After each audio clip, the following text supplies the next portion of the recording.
ایک کتاب ہے جس کا نام ہے تہذیب اسلام. اس کا ترجمہ بھی انگلش میں جب آپ کریں گے تو اسلامک سویلائزیشن بنتا ہے. یعنی اسلام ایک ایسی سویلائزیشن کو بنانا چاہتا تھا جو اسلامی الہی سویلائزیشن ہو. اس کا احساس آپ کو ان کنٹریز میں ہوگا کہ ہم ویسٹرن کنٹریز کو سویلائزڈ کنٹریز مانتے ہیں. جب ایک سویلائزڈ کنٹری میں آپ جاتے ہیں تو آپ بھی سویلائزڈ ہو جاتے ہیں، آپ میں بھی تہذیب آ جاتی ہے. نہ چاہتے ہوئے آپ اس قوم کے آداب پر عمل کرنے لگتے ہیں. میں نے چھوٹی سی مثال دی تھی کہ اگر انسان پاکستان میں کچرا پھینکتا ہے تو ان کنٹریز میں نہیں پھینکتا. کیا ہوا کہ وہاں بھی 30 سال آپ رہے لیکن حدیثیں سنتے رہے کہ صفائی نصف ایمان ہے، لیکن آپ نے صفائی کا خیال نہ کیا.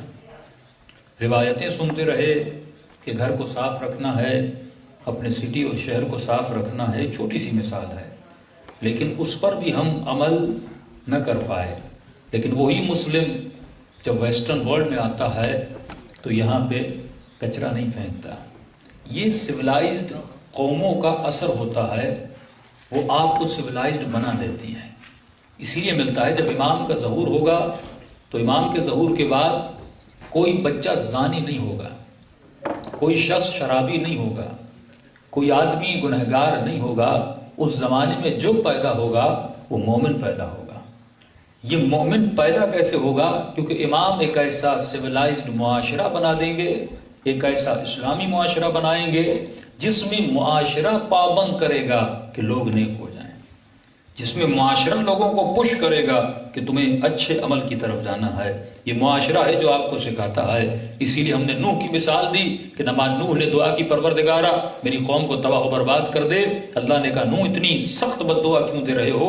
آواز اے خدا، اب اس قوم میں کوئی مومن پیدا نہیں ہوگا، اب جو پیدا ہوگا فاسق پیدا ہوگا. آپ تصور کیجئے کسی ہندو کے بچے کو، کسی کرسچن بچے کو پاکستانی معاشرے میں شیعہ گھر میں بڑا کریے، وہ بچہ بڑا ہو کے شیعہ بنے گا. ہندو بچے کو شیعہ گھر میں بڑا کریں گے ہندو بنے گا، سنی بچے کو شیعہ گھر میں بڑا کریں گے سنی بنے گا. کیونکہ ماحول اس کے وجود پہ اثر ڈالتا ہے. ہم جس ماحول میں پلتے ہیں، جس ماحول میں بڑے ہوتے ہیں، اس ماحول کا اثر لیتے ہیں. تو فرمایا وہ حکومت الہی جس میں جو بچہ پیدا ہوگا مومن پیدا ہوگا، وہ سویلائزڈ قوم جس میں جو انسان بڑا ہوگا وہ با اخلاق ہو کر بڑا ہوگا. یہ اللہ کا وعدہ تھا، یہ انبیاء کا وعدہ تھا، یہ مقصد الہی تھا کہ اس قوم کو یہاں پہ لایا جائے. اور شیطان نے کیا وعدہ کیا؟ خدایا لأغوینہم اجمعین الا عبادک منہم المخلصین، لیکن میرا وعدہ یہ ہے میں تیرے سارے بندوں کو مفسد بنا دوں گا، فاسق بنا دوں گا. اب یہاں پہ دو وعدے چل رہے ہیں، ایک وعدہ الہی ہے، ایک وعدہ شیطان ہے. شیطان کے وعدے پہ چلنے والے فراعنہ تھے، شیطان کے وعدے پہ چلنے والے آج کا زائنزم ہے. شیطان کے وعدے کو پورا کرتے ہوئے آج کل کی کفر کی حکومتیں ہیں. ایک وعدہ الہی ہے، وہ وعدہ کون پورا کرے گا؟ وہ اللہ کا ہادی، اللہ کا بھیجا ہوا ولی پورا کرے گا. 5 حکومتیں قائم ہوئی جس میں جناب سلیمان و داؤد کی حکومت تھی، جس میں مولا علی کی حکومت تھی، جس حکومت میں حضرت موسیٰ شامل ہیں. اور ایک حکومت جو آخری حکومت آئے گی وہ حکومت قائم کرنے والے امام زمانہ اجل اللہ تعالی فرجہ الشریف ہیں، جو ایک الہی حکومت کو قائم کریں گے. وعجل فرجہم. اب سوال یہ پیدا ہوتا ہے ہم اس حکومت کے قیام کے لیے کر کیا سکتے ہیں؟ تو فرمایا جواب یہ ہے کہ تم ایک سویلائزڈ قوم بنو، تم ایک ایسا معاشرہ کریٹ کرو جو اسلامی معاشرہ ہو. تو آپ کہیں گے مولانا میرے پاس کوئی حکومت نہیں ہے، میں کیسے ایک ایسی حکومت کو بنا سکتا ہوں جس میں وہی چیز ہو جو خداوند عالم چاہتا ہے؟ تو فرمایا اگر تو ایک بہت بڑی حکومت نہیں بنا سکتا تو کم از کم اپنے گھر پر ایسی حکومت کو قائم کر کہ کہا جائے یہ کس کا گھر ہے؟ یہ علی والے کا گھر ہے.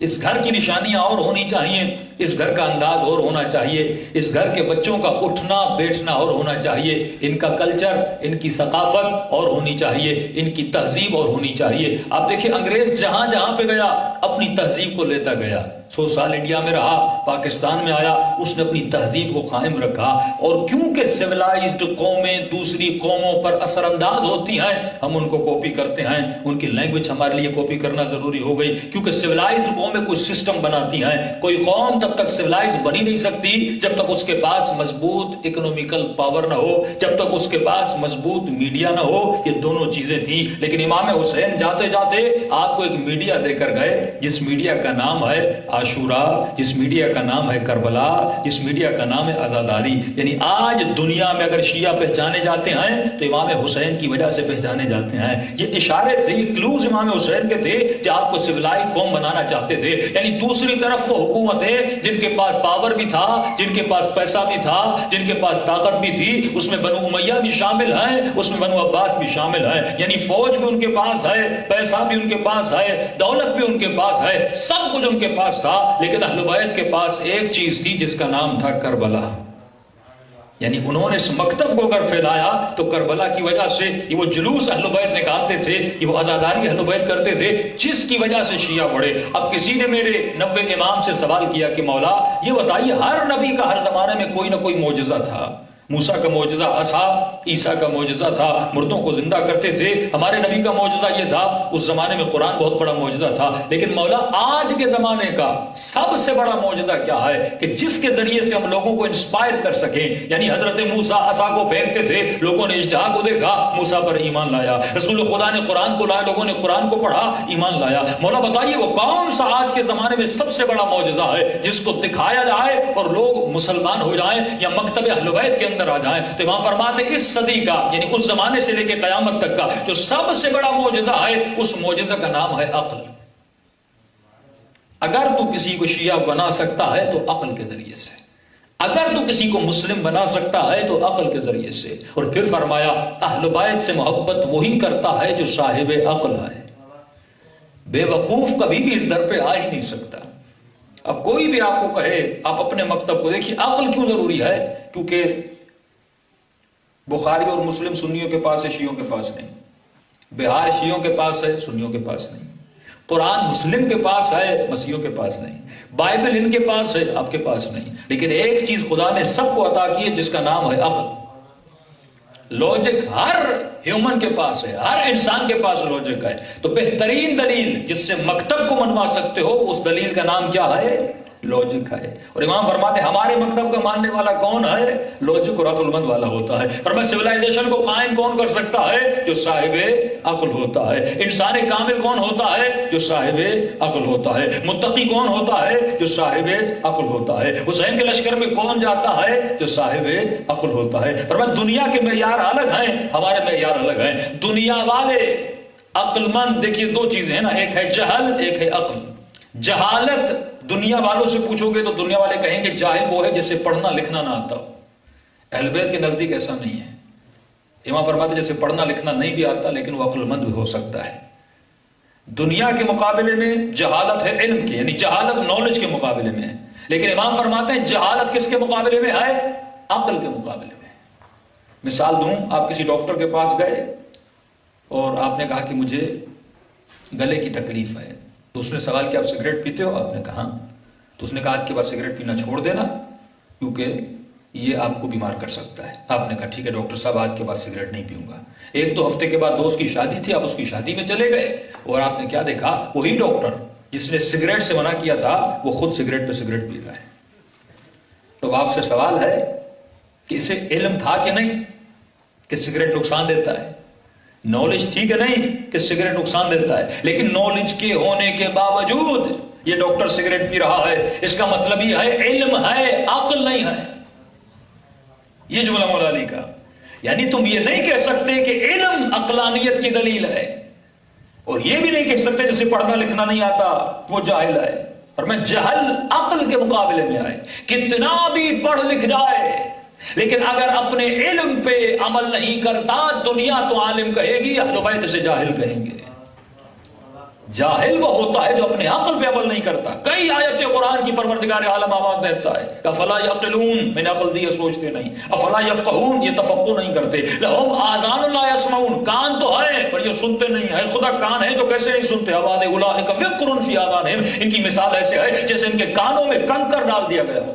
یعنی جیسے کسی کے کان بھاری ہو جاتے ہیں، یا جوان موبائل میں بزی ہے، باپ 3 بار بلاتا ہے لیکن سنتا نہیں ہے. کان تو ہے لیکن کسی ایسی چیز میں بزی ہے کہ گویا اس کے کان کیا ہو گئے ہیں؟ بھاری ہو گئے ہیں. اللہ کہتے ہیں اسی طرح میں بلاتا ہوں لیکن ان کے کان ایسے ہیں جیسے ان کے کان بھاری ہو گئے ہیں. میں ان کو دعوت حق دیتا ہوں لیکن یہ ایسے سنتے ہیں جیسے ان کے کان بھاری ہو گئے ہیں. تو خدا کے نزدیک اگر قیمت ہے تو عقل مند کی قیمت ہے، جاہل کی قیمت نہیں ہے. فرمایا اے انسان کبھی کھانے پہ فخر نہ کرنا، کبھی مال پہ فخر نہ کرنا، کبھی اولاد پہ فخر نہ کرنا، کیونکہ تمہاری تمیز اور تمہارے وجود میں جو ارزش میں نے بنائی، جو تمہاری ویلیو ہے، وہ ویلیو اس جسم کی وجہ سے نہیں ہے، وہ ویلیو کھانے پینے کی وجہ سے نہیں ہے، وہ ویلیو تم آنکھوں کی وجہ سے نہیں ہے، وہ ویلیو تمہارے پاؤں کی وجہ سے نہیں ہے، وہ ویلیو تمہارے ہاتھوں کی وجہ سے نہیں ہے. کیونکہ یہ ساری جسمانی پاورز میں نے حیوان کو بھی دی ہیں. حیوان بھی کھاتا ہے، حیوان بھی دیکھتا ہے، حیوان بھی سنتا ہے، حیوان بھی چلتا ہے، حیوان بھی بچے پیدا کرتا ہے. لیکن اگر تمہاری ویلیو کسی شے کی وجہ سے ہے اس کا نام ہے عقل. یعنی اگر میں نے کہا کہ میں احسن الخالقین ہوں، بہترین بنانے والا ہوں، تو وہ تمہاری عقل کی وجہ سے کہا. اب اگر تو اسی عقل کو زائل کر دے تو خدا کی آواز آتی ہے اولئک کالانعام بل ہم اضل، اب یہ اس حیوان سے بدتر ہے. ایک کتاب آپ نے سنی ہوگی ورلڈ گنیز بک. میں کہتا ہوں یہ کتاب احمقوں کی کتاب ہے، کوئی عقلانیت اس میں نہیں ہے. کیونکہ جب انسان مکتب اہل بیت سے دور ہوتا ہے تو پھر احمقانہ کام کرتا ہے. مثال کے طور پہ اب نیا ریکارڈ بنا کہ ایک چائنیز نے اپنے سر کے بل 350 مرتبہ چکر لگایا. اب یہ ایک ریکارڈ بنا. اب یہ کوئی عقلانی کام ہے؟ 350 مرتبہ آپ چکر مارے آپ کو کیا ملے گا؟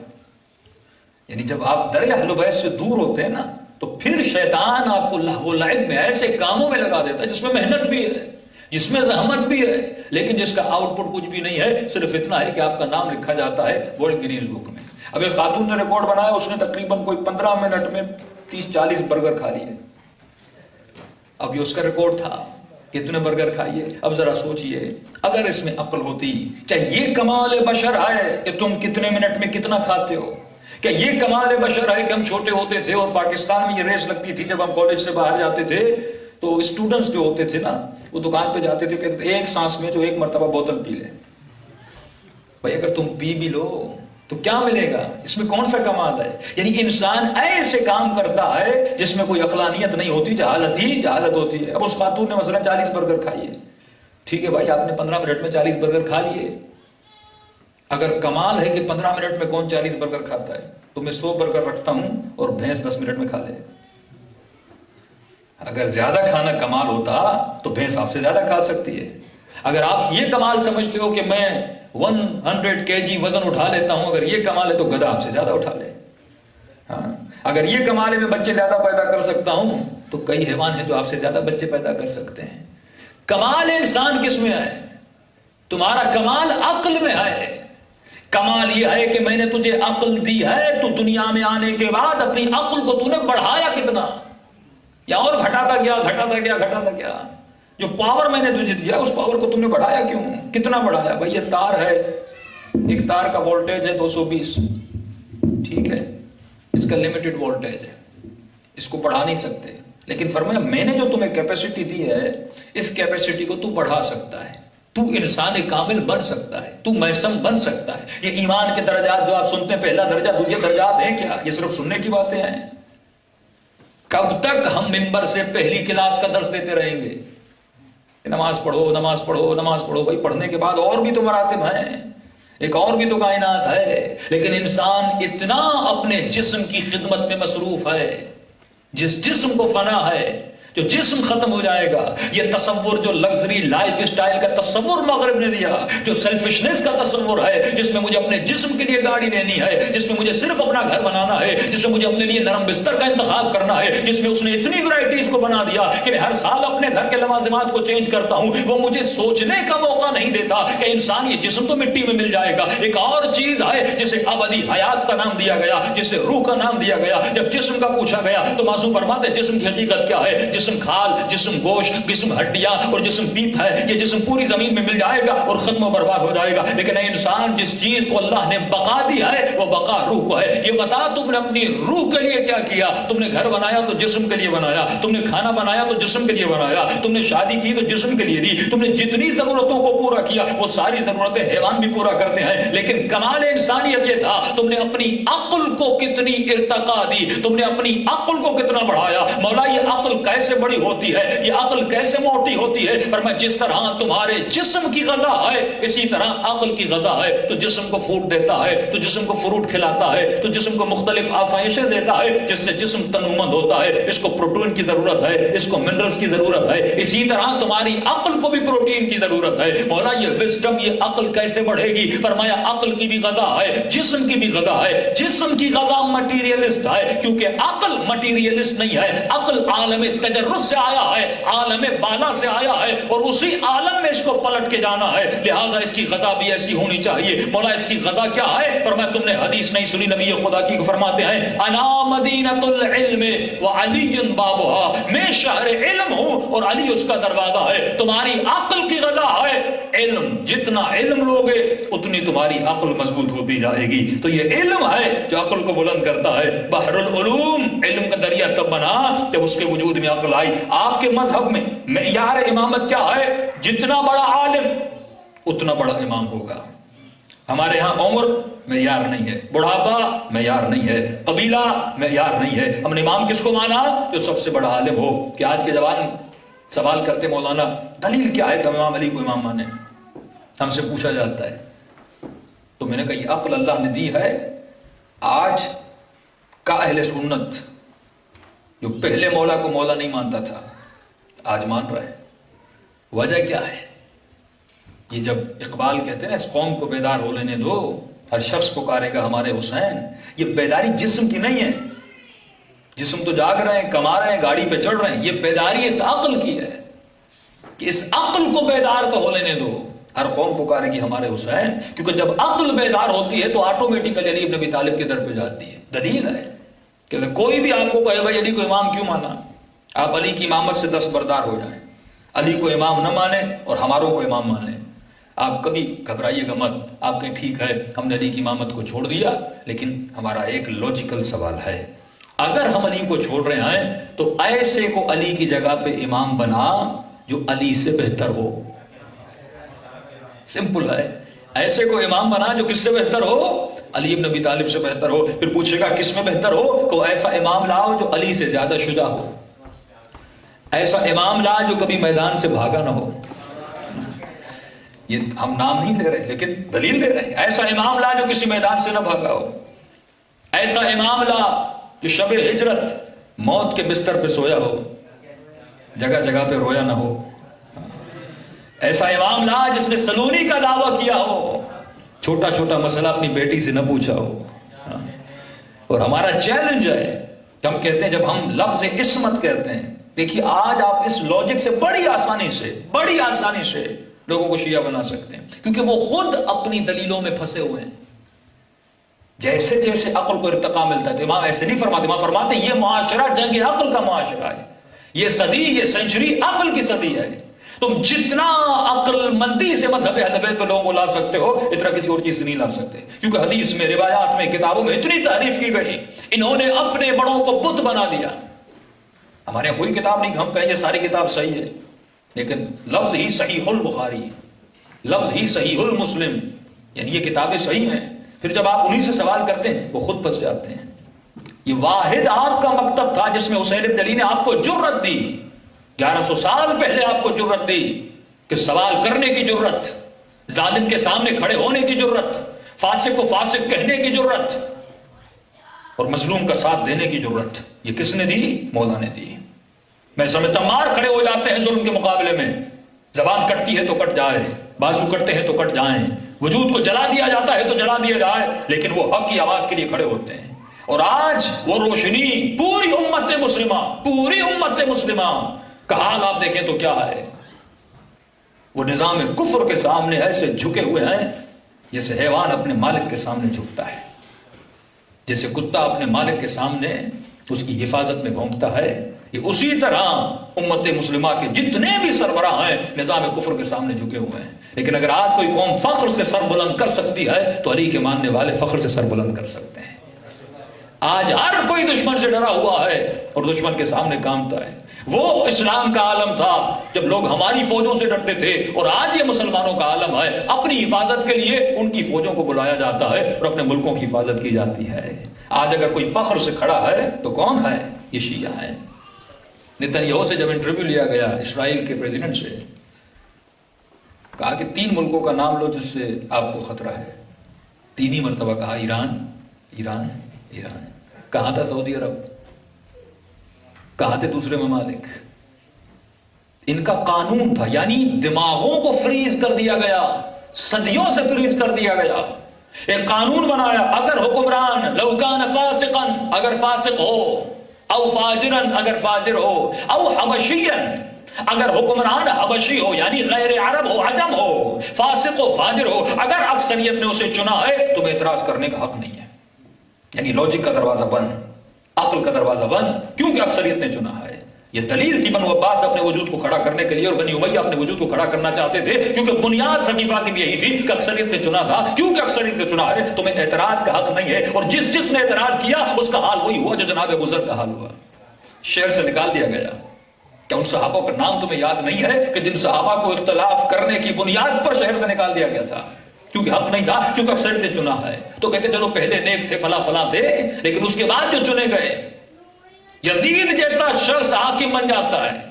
امت میں وہی چیز مشہور تھی، اگر فاسق بھی ہے فاجر بھی ہے تمہیں آواز اٹھانے کی ضرورت نہیں ہے. 1400 سال اہل سنت پہ ظلم ہوا، ایسے قوانین کو بنا بنا کر جن کا نہ اصول قرآن میں ملتا ہے. یہ لفظ رضی اللہ عنہ کہاں سے نکلا ہے بھائی؟ آپ ایک قرآن کی دلیل دو، ہمارے ماتم پہ دلیل دو، نوحے پہ دلیل دو، مرثیے پہ دلیل دو، آپ رضی اللہ عنہ پہ دلیل دو. کہ فاسق بھی آپ مجبور رضی اللہ عنہ کہنے پر، فاجر بھی آپ مجبور رضی اللہ عنہ کہنے پر، کیونکہ ہم مسلمان لفظوں میں پھنسا ہوا ہے. بھائی ایک لوجیکل بات ہے، قاتل مقتول کیسے جنتی بن سکتے ہیں؟ یعنی یہ مسلمان عدالت صحابہ کا تو قائل ہے پر عدالت خدا کا قائل نہیں ہے. اصول دین میں اللہ کو عادل نہیں مانتا لیکن صحابہ کو عادل مانتا ہے. لیکن دونوں کی اچھا عصمت کے مخالف ہیں، کہ ہم عصمت اہل بیت کے قائل نہیں ہیں لیکن عدالت صحابہ کے قائل ہیں. کتنا فرق ہے عدالت میں اور عصمت میں. یہ ظلم ہوا اہل سنت کے ساتھ. عصمت کا مطلب یہ ہے کہ اہل بیت گناہ کرتے نہیں ہیں اور گناہ ان کے قریب بھی نہیں آتا. ٹھیک ہے. اچھا یہ نہیں کہ ہم صرف تھیوری دیتے ہیں، ہم پریکٹیکلی دعویٰ کرتے ہیں اور کہتے ہیں کہ چیلنج ہے کہ ہمارے 12 امام ہیں، 11 امام جو ہیں، ہمارے 11 امام کی زندگی میں ایک گناہ نکال کے دکھا. یہ چیلنج ہے ہمارا. یہ صرف نہیں کہ ہم زبان سے کہیں وہ معصوم ہے، معصوم ہے، معصوم ہے، پریکٹیکلی معصوم ہے. ایک بھی گناہ کوئی اہل بیت کی زندگی سے دکھا نہیں سکتا، جس طرح رسول خدا کی زندگی سے کوئی گناہ نکال نہیں سکتا. 40 سال کی پریکٹیکل زندگی رسول خدا نے لوگوں میں گزاری کہ فرماتے ہیں اگر میں کہوں اس پہاڑ کے پیچھے کوئی لشکر کھڑا ہے مان جاؤ گے، کہ اگر نہ بھی کھڑا ہو کیونکہ تو نے کہا ہم تمہاری زبان کو مانتے ہیں، اس پر ہم ایمان لے کر آئیں گے. اس طرح انہوں نے تبلیغ کی. یہ ہمارا اچھا عدالت صحابہ کیا ہے؟ یہ تو عصمت تھی. ہم نے کہا گناہ نہیں کرتے اور پریکٹیکلی بھی ہم نے چیلنج کیا، دکھاؤ. اگر تم نے ثابت کر دیا ہم معصوم نہیں مانیں گے، کیونکہ معصوم ہوتا ہے جو گناہ نہ کرے، اس کا کرائیٹیریا ہوتا ہے، وہ اس کرائیٹیریا سے باہر نکلتا ہی نہیں ہے کیونکہ اس کی عقل کامل ہے. اس کے پیچھے دلیل عقل ہے. یعنی اگر تیری عقل بھی کامل ہو جائے تو بھی گناہ نہیں کرے گا. یہ نہیں کہ یہ کرائیٹیریا صرف اہل بیت نے اپنے لیے بنا دیا اور کہا آج کے بعد کوئی معصوم نہیں ہوگا. وہ تو عصمت الہی تھی.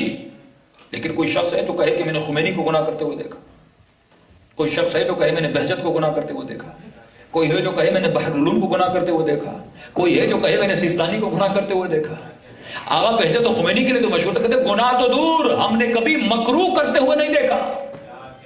تو جب ہمارے علماء کا کردار یہ آئے تو اہل بیت کا کردار کیا ہوگا؟ یہ عصمت ہے. اچھا عدالت صحابہ کیا ہے؟ یعنی تمہیں حق نہیں کہنے کا کہ وہ برے تھے، برے بھی ہوں، پھر بھی کہنے کا تمہیں حق نہیں ہے. اچھا جن پر عدالت صحابہ کا یہ قانون چلاتے ہیں، اب وہ صحابی چاہے فاسق ہو، وہ صحابی چاہے شراب پیے، وہ صحابی چاہے صحابی کو گالی دے، وہ صحابی چاہے صحابی کو مار دے، آپ کو بولنے کا حق نہیں. یہ عدالت ہے. ایسی ہی عدالت یہ خدا کے لیے قائم کرتے ہیں کہ خدا قیامت کے دن اگر جہنمی کو جنت میں بھیج دے پھر بھی خدا ہے، اور اگر جنتی کو جہنم میں بھیج دے پھر بھی خدا ہے۔ جیسی عدالت انہوں نے اپنے خدا کے لیے چنی ویسی عدالت انہوں نے صحابہ کے لیے چنی۔ تو جو خدا پہ رحم نہیں کرتا وہ صحابیوں پہ کیا رحم کرے گا؟ صلوات پڑھے محمد والے محمد۔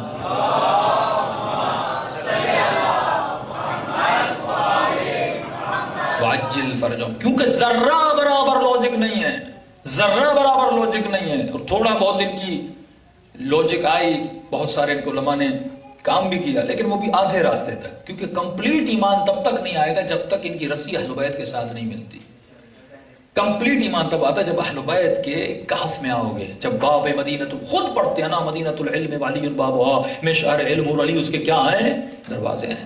یعنی اس کا مطلب علم کہاں سے ملے گا؟ دروازے سے ملے گا۔ اب حدیث کو پڑھایا بھی انہوں نے، بہت پڑھایا کہ فلاں دیوار ہے، اور جو بارش برستی ہے نا، اس کو پتہ نہیں آپ کیا کہتے ہیں، پرنالا، فلاں نے کہا میں پرنالا ہوں۔ اب بھائی ہر چیز کو پڑھانے کے لیے لاجک کا ہونا تو بہت ضروری ہے نا۔ اگر لاجک نہ ہو، دنیا کا کون سا شہر اس کی دیواریں ہوں، اور پھر اس شہر کی دیواروں کی چھتیں ہوں، اور اس کے اوپر پرنالا بھی لگا ہو، اور بالفرض اگر ہم نے حدیث کو صحیح بھی مان لیا تو شریف تو وہی ہوتا ہے جو در سے جاتا ہے۔ جو دیواروں سے چھلانگ کے جاتے ہیں انہیں چور کہا جاتا ہے۔ تو یہاں پر بھی ہماری شرافت کا پتہ چلا، ہم اگر علم لیتے ہیں تو علی ابن ابی طالب سے لیتے ہیں۔ صلوات پڑھے محمد وآل محمد پہ۔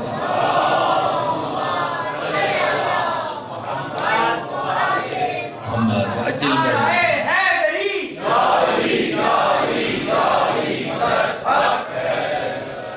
تو بہت ان کے علماء نے بھی کام کیا، کیونکہ لوگ آٹومیٹیکلی میڈیا کے ذریعے اب کتنا انسان کو بند کر سکتے ہیں۔ پہلے زمانہ تھا شیعوں کی مجلس میں نہیں جانا، ان کے جلوس میں نہیں جانا، علم کے نیچے نہ گزرنا، نکاح ٹوٹ جائے گا۔ یعنی اتنا ظلم انہوں نے، یہ ہمیں کیا ہوا؟ ہمارے تو نکاح نہیں ٹوٹ رہے تھے، یہ اپنے نکاح توڑ رہے تھے، پھر نکاح کے بعد حلالہ بھی کرنا پڑتا ہے۔ تو جو فتویٰ دے رہا تھا فائدے میں تو وہی تھا۔ تو انہوں نے اپنی قوم کو اتنا جہالت میں ڈال دیا، اتنا یہ عذاب الہی ہے۔ جب آپ ولی سے دور ہوتے ہو تو آپ عذاب الہی میں جاتے ہو۔ جب آپ ولی خدا کا دروازہ، کیونکہ لاجک ہے ہی نہیں، ذرہ برابر لاجک نہیں ہے۔ میں نے کہا اگر علی کو چھوڑنا ہے تو علی کی جگہ پہ کم از دکھا کس کو لاؤ گے علی کی جگہ پر؟ جو علم میں علی سے، اچھا خود کہتے ہیں کہ علم میں بھی زیادہ تھے، تقوی میں بھی زیادہ تھے، سب کچھ زیادہ تھے، لیکن چوتھے نمبر پر ہیں۔ یعنی آپ کی ایک ویکنسی کی سیٹ خالی ہو جائے کسی یونیورسٹی میں، ایک میٹرک پاس، ایک انٹر پاس، اور سیٹ پروفیسر کی ہے، اور ایک پروفیسر بیٹھا بھی ہوا ہے، لیکن میں کہوں گا نہیں، اس کو میں اینڈ میں لگاؤں گا جب وہ پہلے والے میٹرک انٹر والے چلے جائیں گے۔ تو یہ ظلم کس کے ساتھ کر رہے ہو؟ اس کلاس میں پڑھنے والوں کے ساتھ کر رہے ہو نا۔ تو آپ یعنی یونیورسٹی میں تم ویکنسی کی سیٹ جو آتی ہے پروفیسر کی جگہ پہ پروفیسر کو بٹھاتے ہو، تو سوال یہ ہے مصطفیٰ دنیا سے جا رہے ہیں تو ایسے کہ بٹھاؤ جس کا علم مصطفیٰ جیسا ہو، جو تقوی میں نبی جیسا ہو۔ چھوٹے سے چھوٹے مسئلوں پہ الجھ جاتے تھے کہ فرمائے شخص عمر کے زمانے میں بازار میں آیا اور اس نے اعلان کیا کئی لوگوں میں بغیر وضو کے نماز پڑھتا ہوں، بغیر دیکھ کے گواہی دیتا ہوں، بغیر ذبح کر کے کھا جاتا ہوں۔ تو خلیفہ ثانی کا غصہ مشہور تھا، تو انہوں نے کہا یہ کون ہے جو بدعتی پیدا ہوا ہے، اس کو لاؤ۔ لے کر آئے، کہا کیا کہا تم نے؟ کہا میں بغیر وضو کے نماز پڑھتا ہوں، بغیر دیکھ کے گواہی دیتا ہوں، بغیر ذبح کر کے کھا جاتا ہوں۔ کا سزائے موت سنائی دیا ہے، یہ اسلام کے قوانین کا اعلان مخالفت کر رہا ہے۔ تو اس کو سزا سنانے والے تھے، پیچھے سے سلمان کی آواز آئی، کہ تھوڑی دیر ٹھہر جائیے، علی کو بلاتے ہیں۔ کہ سلمان مشکل مسئلوں میں علی کو بلاتا ہوں، یہ مسئلہ بہت سمپل سا ہے، وضو کے بغیر تو نماز نہیں ہوتی، بغیر ذبح کر کے کوئی کھاتا نہیں ہے، بغیر دیکھ کے کوئی گواہی کیسے دیتا ہے؟ سلمان نے کہا پھر بھی مسئلہ آسان ہے، پھر بھی علی کو بلا لیتے ہیں۔ تو اس نے خوشی خوشی کا کوئی بات نہیں، آج تو علی میرے فیصلے کی تائید کر ہی دیں گے کہ فیصلہ میں نے صحیح دیا ہے۔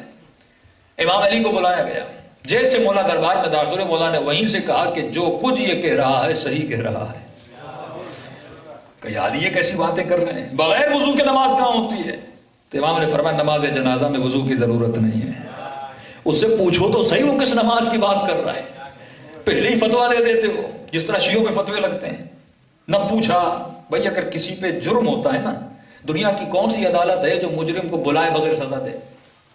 ایک دنیا کا جسٹس سسٹم مجھے دکھاؤ, ایک جسٹس سسٹم. چلو ہم کافر, ہم مشرک, بلاؤ تو صحیح, ہمیں پوچھو تو صحیح, پھر ہم ثابت کریں گے کافر کون ہے اور مومن کون ہے. وہ تو یعنی مجرم کو بھی وکیل دیا جاتا ہے, الزام لگانے والے کے پاس بھی وکیل ہوتا ہے. یہ دنیا کی واحد عدالت ہے جہاں پہ موقع نہیں دیا جاتا. وہی جو کربلا میں ہوا امام حسین کے ساتھ. مولا دلیلیں دے رہے ہیں, سیدہ دربار میں بلائی جاتی ہیں, دلیلیں دے رہی ہیں. یہ محمد علی مرزا صاحب آج کل انہوں نے سنیوں میں بڑا ایک سوچ اور ایک فکر پیدا کی, اور کافی سنی نوجوانوں کو انہوں نے بیدار کیا. فین فالوئنگ بھی ان کی آج کل بہت ہے, لیکن آج کل شیعوں پہ بھی تھوڑا بہت بول رہے ہیں, اور ان کی مجبوری ہے کیونکہ اتنا ان پہ کرٹیسزم ہوا کہ آپ بولتے ہی سنیوں پر ہیں اور ہیں بھی سنی, تو تھوڑا شیعوں کو بھی چھیڑیے. تو ان کو تو پتہ ہی نہیں, ہمیں تو چھیڑنے کی بھی عادت ہے اور چھڑنے کی بھی عادت ہے. وہ ایک ٹی وی پہ ایک مشہور جملہ ہے نا, کسی کے عقیدے کو چھیڑو نہیں اور اپنے عقیدے کو چھوڑو مت. میں کہتا ہوں جملہ ہی غلط ہے. شیعہ پڑھے ہی اس لیے کیونکہ ہم کام ہی چھیڑنے کا کرتے ہیں. اور چھیڑتے کس کو ہیں؟ عقل کو چھیڑتے ہیں, سوئے ہوئے وجود کو چھیڑتے ہیں, سوئی ہوئی ضمیروں کو چھیڑتے ہیں. تو اب سنی اٹکتا کہاں پر ہے؟ کیونکہ اس کا دین تو رسول خدا تک ختم ہو گیا, دین تو ہمارا بھی رسول تک ختم ہو گیا, لیکن ہمارا دین ختم ہوا علی کی ولایت کے ساتھ. الیوم اکملت لکم دینکم. اور ان کا دین ختم ہوا. کوئی کہتے ہیں کہ یہ آیت گوشت پتہ نہیں کس کے بارے میں تھی, وہاں پہ ختم ہوا. ہم کہتے نہیں, اعلان ولایت علی بن ابی طالب پہ ختم ہوا. اب جب ولایت ہمیں ملی تو لہذا اہل بیت کا عمل بھی ہمارے لیے حجت ٹھہرا, کیونکہ ہم ان کو اللہ کا کیا مانتے ہیں؟ ولی مانتے ہیں. لہذا ہمارے جتنے بھی اعمال ہیں وہ کنٹینیوسلی چلتے ہوئے آئے. مثال کے طور پہ وہ عزاداری ہو, وہ ماتم ہو, وہ گریا ہو, ہمیں ملتا ہے کہ ہمارے چھٹے امام روتے تھے, ہمیں ملتا ہے کہ امام رضا ماتم کرتے تھے, ہمیں ملتا ہے کہ امام مرثیہ پڑھتے تھے. تو لہذا ہمارے لیے حجت کون ہے؟ اہل بیت ہیں. ہمارے لیے حجت مسند احمد ابن حنبل نہیں ہے, ہمارے لیے حجت صحیح بخاری نہیں ہے. ہم ہر اتنی روایتیں آپ کی کتابوں میں ہم نہیں مانتے. کیوں نہیں مانتے؟ کیونکہ ہم ہر اس روایت کو مانتے ہیں جو اہل بیت سے منقول کی گئی ہو, یا اس سے جو اہل بیت کو مانتا تھا. ہم کسی اور روٹ کو مانتے ہی نہیں ہیں. تو اگر ہمارے اوپر کرٹیسزم کیا جائے تو اس کا بہترین طریقہ یہ ہے ہماری کتاب سے کیا جائے, ہمارے عقیدے سے کیا جائے اور اہل بیت کی روایت سے کیا جائے. باقی کیا بھی جائے گا اس کو کوئی فائدہ نہیں. لیکن ہم جتنا کرٹیسزم کرتے ہیں کبھی بہار الانوار سے نہیں کرتے, ہم صحیح بخاری سے کرتے ہیں, ہم صحیح مسلم سے کرتے ہیں, ہم احمد ابن حنبل سے کرتے ہیں, ہم آپ کی ہی کتابوں سے اور آپ کی ہی تاریخ سے کرتے ہیں, جس کا جواب کوئی دے نہیں سکتا. جنگ صفین کا کون انکار کر سکتا ہے؟ جنگ جمل کا کون انکار کر سکتا ہے؟ جب آپ کہتے ہیں کہ وقت کے خلیفے کو چنا گیا اور کسی کو حق نہیں کہ اس وقت خلیفے کے خلاف اعتراض کرے, تو پھر کیا ہوا جب علی کو چنا جاتا ہے تو جنگ جمل کیوں ٹھہر جاتی ہے؟ اگر اصول بنایا ہے تو سب کے لیے بناؤ. اگر اصول ہے کہ کوئی کسی صحابی کو برا کہے گا تو اسے شیعہ کافر کافر کہہ کے مارو گے, اگر یہ اصول ٹھہر گیا کوئی بھی کسی صحابی کو برا کہے تو وہ کافر ہے, تو پھر یہ بتا جس نے 70 سالوں تک منبر سے میرے مولا پر سب کیا اس کے لیے کیا کہتے ہو؟ اگر اصول ہے تو سب کے لیے ہونا چاہیے نا. جس نے مولا کو برا, صلح حسن ابن علی پڑھو, کہ لوگ کہتے ہیں امام حسن نے کون سا بڑا کارنامہ کیا تھا. یہ صلح امام حسن ابن علی کہ امام شرائط رکھتے اپنے بعد کسی کو خلیفہ نہیں بناؤ گے. جتنے محبان اہل بیت کو تم نے جیلوں میں قید و بند میں ڈالا ہے ان کو آزاد کرو گے. جتنے اہل بیت کے چاہنے والے جو تنگ دست ہیں, بیت المال سے ان کو وظیفہ ملتا تو تم نے وظیفہ بند کیا ہے, وہ وظیفہ دو گے. اس کے بعد جتنے ممبروں سے یعنی جمعے کے خطبوں میں میرے آقا علی ابن ابی طالب کو برا بلا کہا جاتا تھا. 2 لفظ ہیں, ایک سب ہے ایک شتم ہے, یعنی لعنت بھی کی جاتی تھی اور گالیاں بھی دی جاتی تھی, دونوں. سب کو شتم, اس کا مطلب یہ ہے کہ امام فرماتے لا تکونوا من السبابین. جب جنگ صفین میں علی والوں نے بھی ان کو گالیاں دینا شروع کر دی تو امام نے فرمایا میں پسند نہیں کرتا کہ علی کا چاہنے والا گالی دے, کیونکہ جو گالی دیتا ہے وہ خدا کی رحمت سے دور ہو جاتا ہے. تو کبھی زبان سے گالی نہ دینا. تو 70 سال سے کس نے گالیاں دلوائی؟ یہ تو ثابت ہے عمر بن عبدالعزیز نے, اس کے بعد جو بادشاہ انہوں نے گالیوں کو بند کروایا. تو اگر اصول ہے کہ شیعہ صحابہ کو برا بلا کہتے ہیں تو وہ جو 70 سال علی کو برا بلا کہتا رہا اس کو پھر رضی اللہ عنہ کس کانسیپٹ میں کہتے ہو؟ پھر رضی اللہ عنہ کا ترجمہ کیا ہے؟ خدا اس سے راضی ہو جائے جس نے گالیاں دی. یہ ترجمہ ہوا نا رضی اللہ عنہ ورضوا عنہم. پوری تاریخ میں ایک شخص ملتا ہے, پوری تاریخ میں, جس کے لیے صحیح مسلم نے لکھا, صحیح بخاری نے لکھا, جس سے خدا راضی تھا اور وہ خدا سے راضی تھا. جس سے مسلمان تو ایسے بہت ملیں گے جو خدا سے محبت کرتے ہو, لیکن ایسا مسلم ڈھونڈ کے دکھا جس سے خدا بھی محبت کرتا ہو. اللہ کی محبت کا دعویٰ تو سب نے کیا, لیکن ایک ہے جس سے خدا بھی محبت کرے, جس سے جو خدا سے محبت کرے وہ علی بن ابی طالب کی ذات ہے کہ غدن لاتین رایتن رجلا کرارا غیر فرارا، کل میں علم اسے دوں گا جو کرار ہوگا غیر فرار ہوگا. اس کی صفت یہ ہے کہ یحب اللہ، جس سے خدا محبت کرے گا اور وہ خدا سے محبت کرتا ہوگا. اور یہ عمر کے جملے ہیں کہ اس رات میں رش کھا رہا تھا کہ کل وہ دن آئے کہ خدا مجھ سے محبت کرے، میں خدا سے محبت کروں. لیکن کہتے جب کل علی بن ابی طالب کا نام آیا اس دن میں حسرت کھاتا رہا، اے کاش یہ علم آج مجھے ملتا. تو آج شیعوں کے گھر پہ علم نظر آتا ہے، اس کی وجہ بھی یہ ہے کہ ہمارے مولا کو علم ملا تھا، تمہارے مولا کو علم ملا بھی نہیں تھا. صلوات پڑھیں. تو یہ مذہب لاجک کا مذہب تھا، عقل کا مذہب تھا. یہ نعمت الہی اہل بیت نے آپ کو عطا کی. اب سوال یہ ہے کہ اہل بیت کا ماننے والا اپنی اس عقل کو بڑھانے کے لیے کام کتنا کر رہا ہے، اس عقل میں علم کتنا ڈال رہا ہے، گاڑی میں فیول ڈال رہا ہے، بدن کے لیے فروٹ لا رہا ہے، گوشت و مرغی کھا رہا ہے. مجلس میں آ کے دیکھیں، میں نے کل کی مجلس میں کہا سب سے بڑا ظلم جو ہم نے خود آقا حسین کے ساتھ کیا وہ یہ تھا، ہم نے مجلس کو صرف ایموشنل بنا دیا. کیا بنا دیا؟ ایموشنل. جس میں رونا ہے، ماتم کرنا اور چلے جانا ہے. اس کا دوسرا پہلو جو تھا، جو فکر کا پہلو تھا، جو عقل کا پہلو تھا، یعنی امام نے عملی طور پر کربلا میں دکھا دیا کہ حسین کے لشکر میں آنے والے صاحب عقل تھے اور مد مقابل لڑنے والے جاہل تھے، عقل نہیں تھے. کل انعام تھے بل ہم اول تھے، حیوان تھے بلکہ حیوان سے بدتر تھے. کیونکہ اگر عقل ہوتی حسین کی مدد کرتے. انہوں نے بقا کس کو سمجھا؟ جسم کو سمجھا. کہ فرمایا یہی فرق مومن اور مسلم، یہی فرق مومن و کافر ہے کہ جو مسلم ہوتا ہے، جو کافر ہوتا ہے، اس کی عقل معاش ہوتی ہے. عقل معاش یعنی وہی سوچتا ہے جو اس کو معاشی طور پہ فائدہ دے، جو اس کو مٹیریلسٹ عقل ہوتی ہے. اور اس مغرب کے قوانین، یہ سویلائزیشن ہے جو آپ دیکھ رہے ہیں، جس میں کافی اچھی چیزیں بھی آپ کو نظر آتی ہیں، اس کی بنیاد کس پر ہے؟ معاش پر ہے.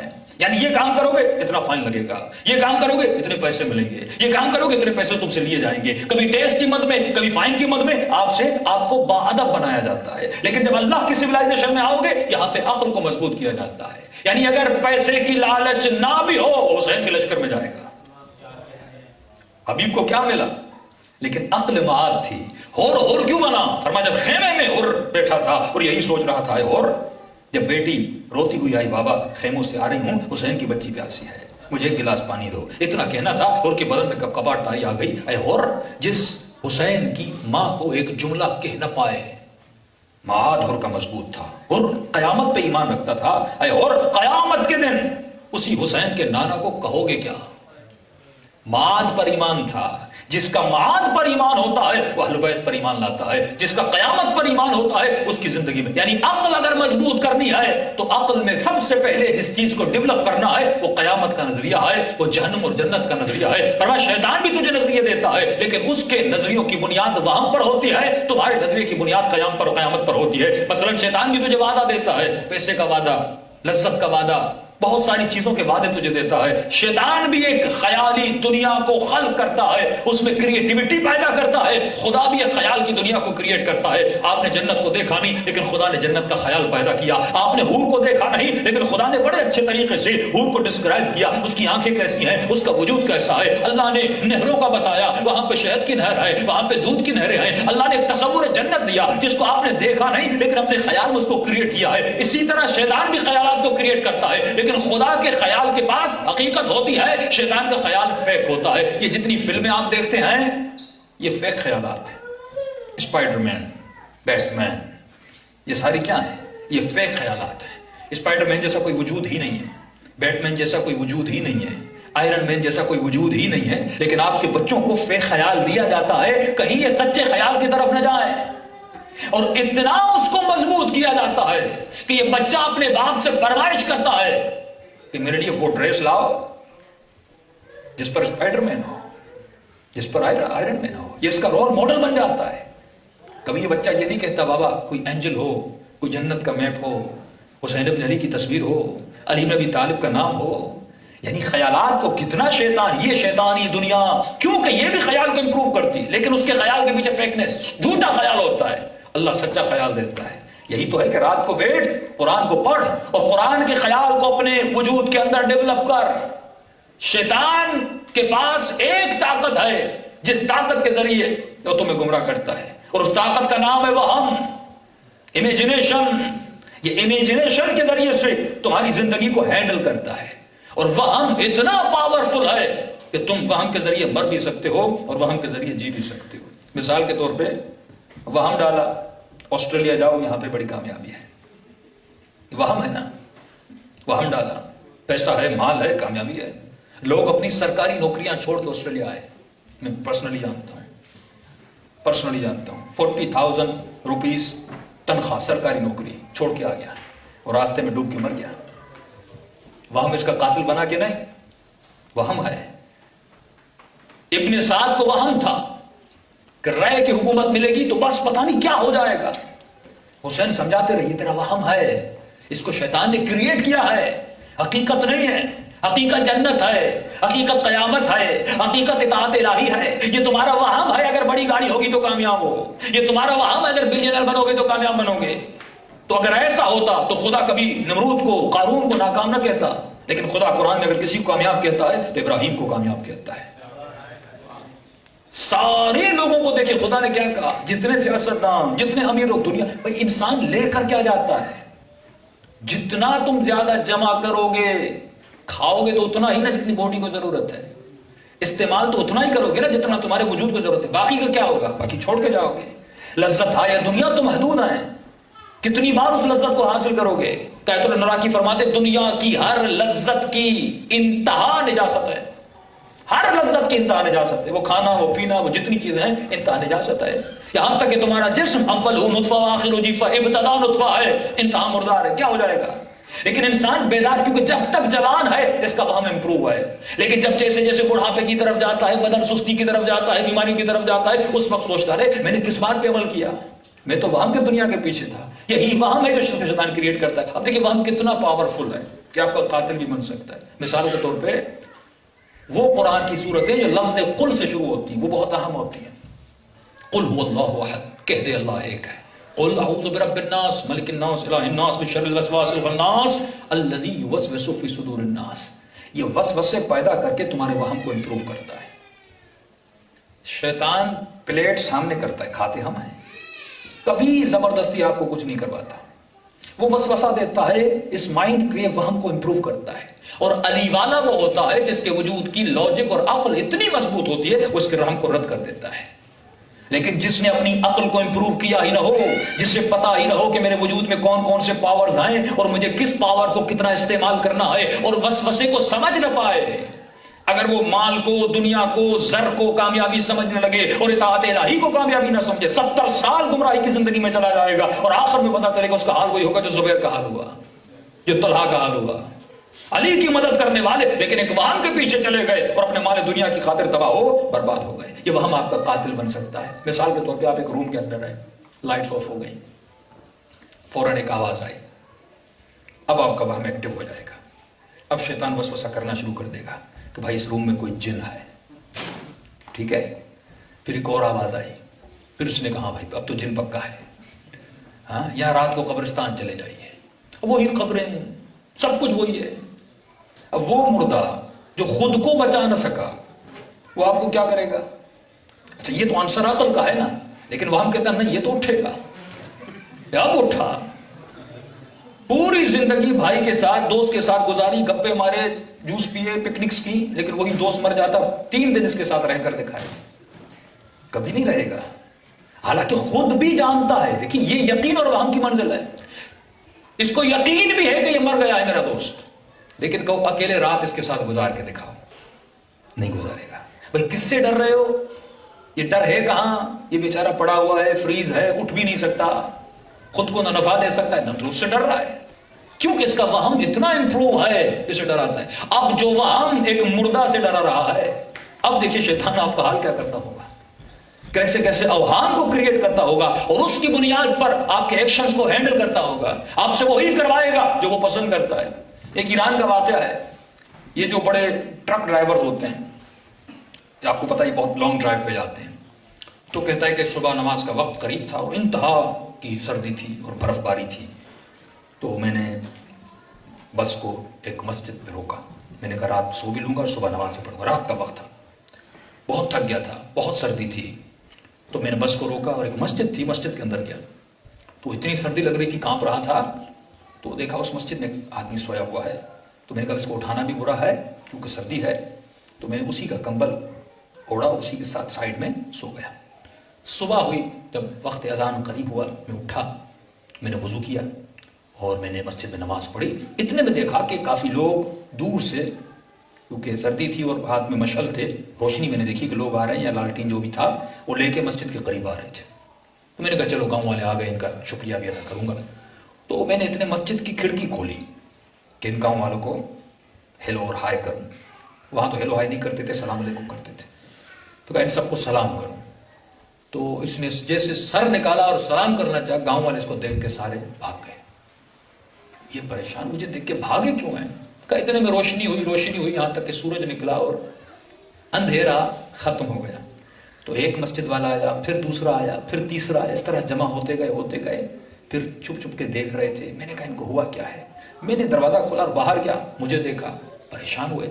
میں نے کہا آپ مجھے دیکھ کے بھاگ کیوں رہے تھے؟ کا مسئلہ یہ ہے کہ مسجد کے مؤذن کا انتقال ہو گیا تھا کل رات۔ اچھا، تو مجھے دیکھ کے کیوں بھاگے؟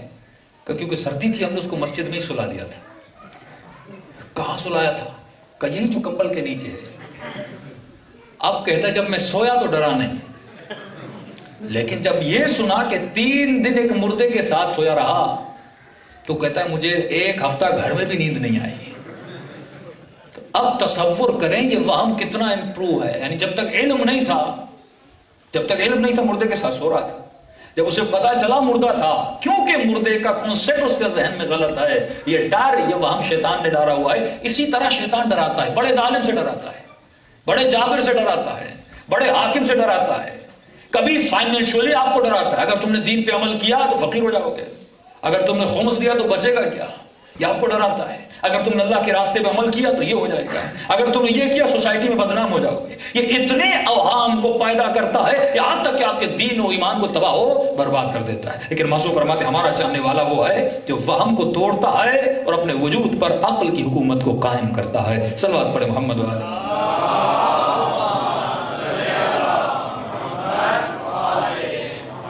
وعجل فرجهم۔ اب ٹاپک کیونکہ بہت بڑا ہے، لیکن یقیناً آپ کو بھی جاب پہ جانا پڑتا ہے، تو عقل کا تقاضا یہ میں آپ کا بھی خیال کروں۔ تو معصوم ایک نشانی بتاؤں گا، پھر مصائب کی طرف رکھ دوں گا۔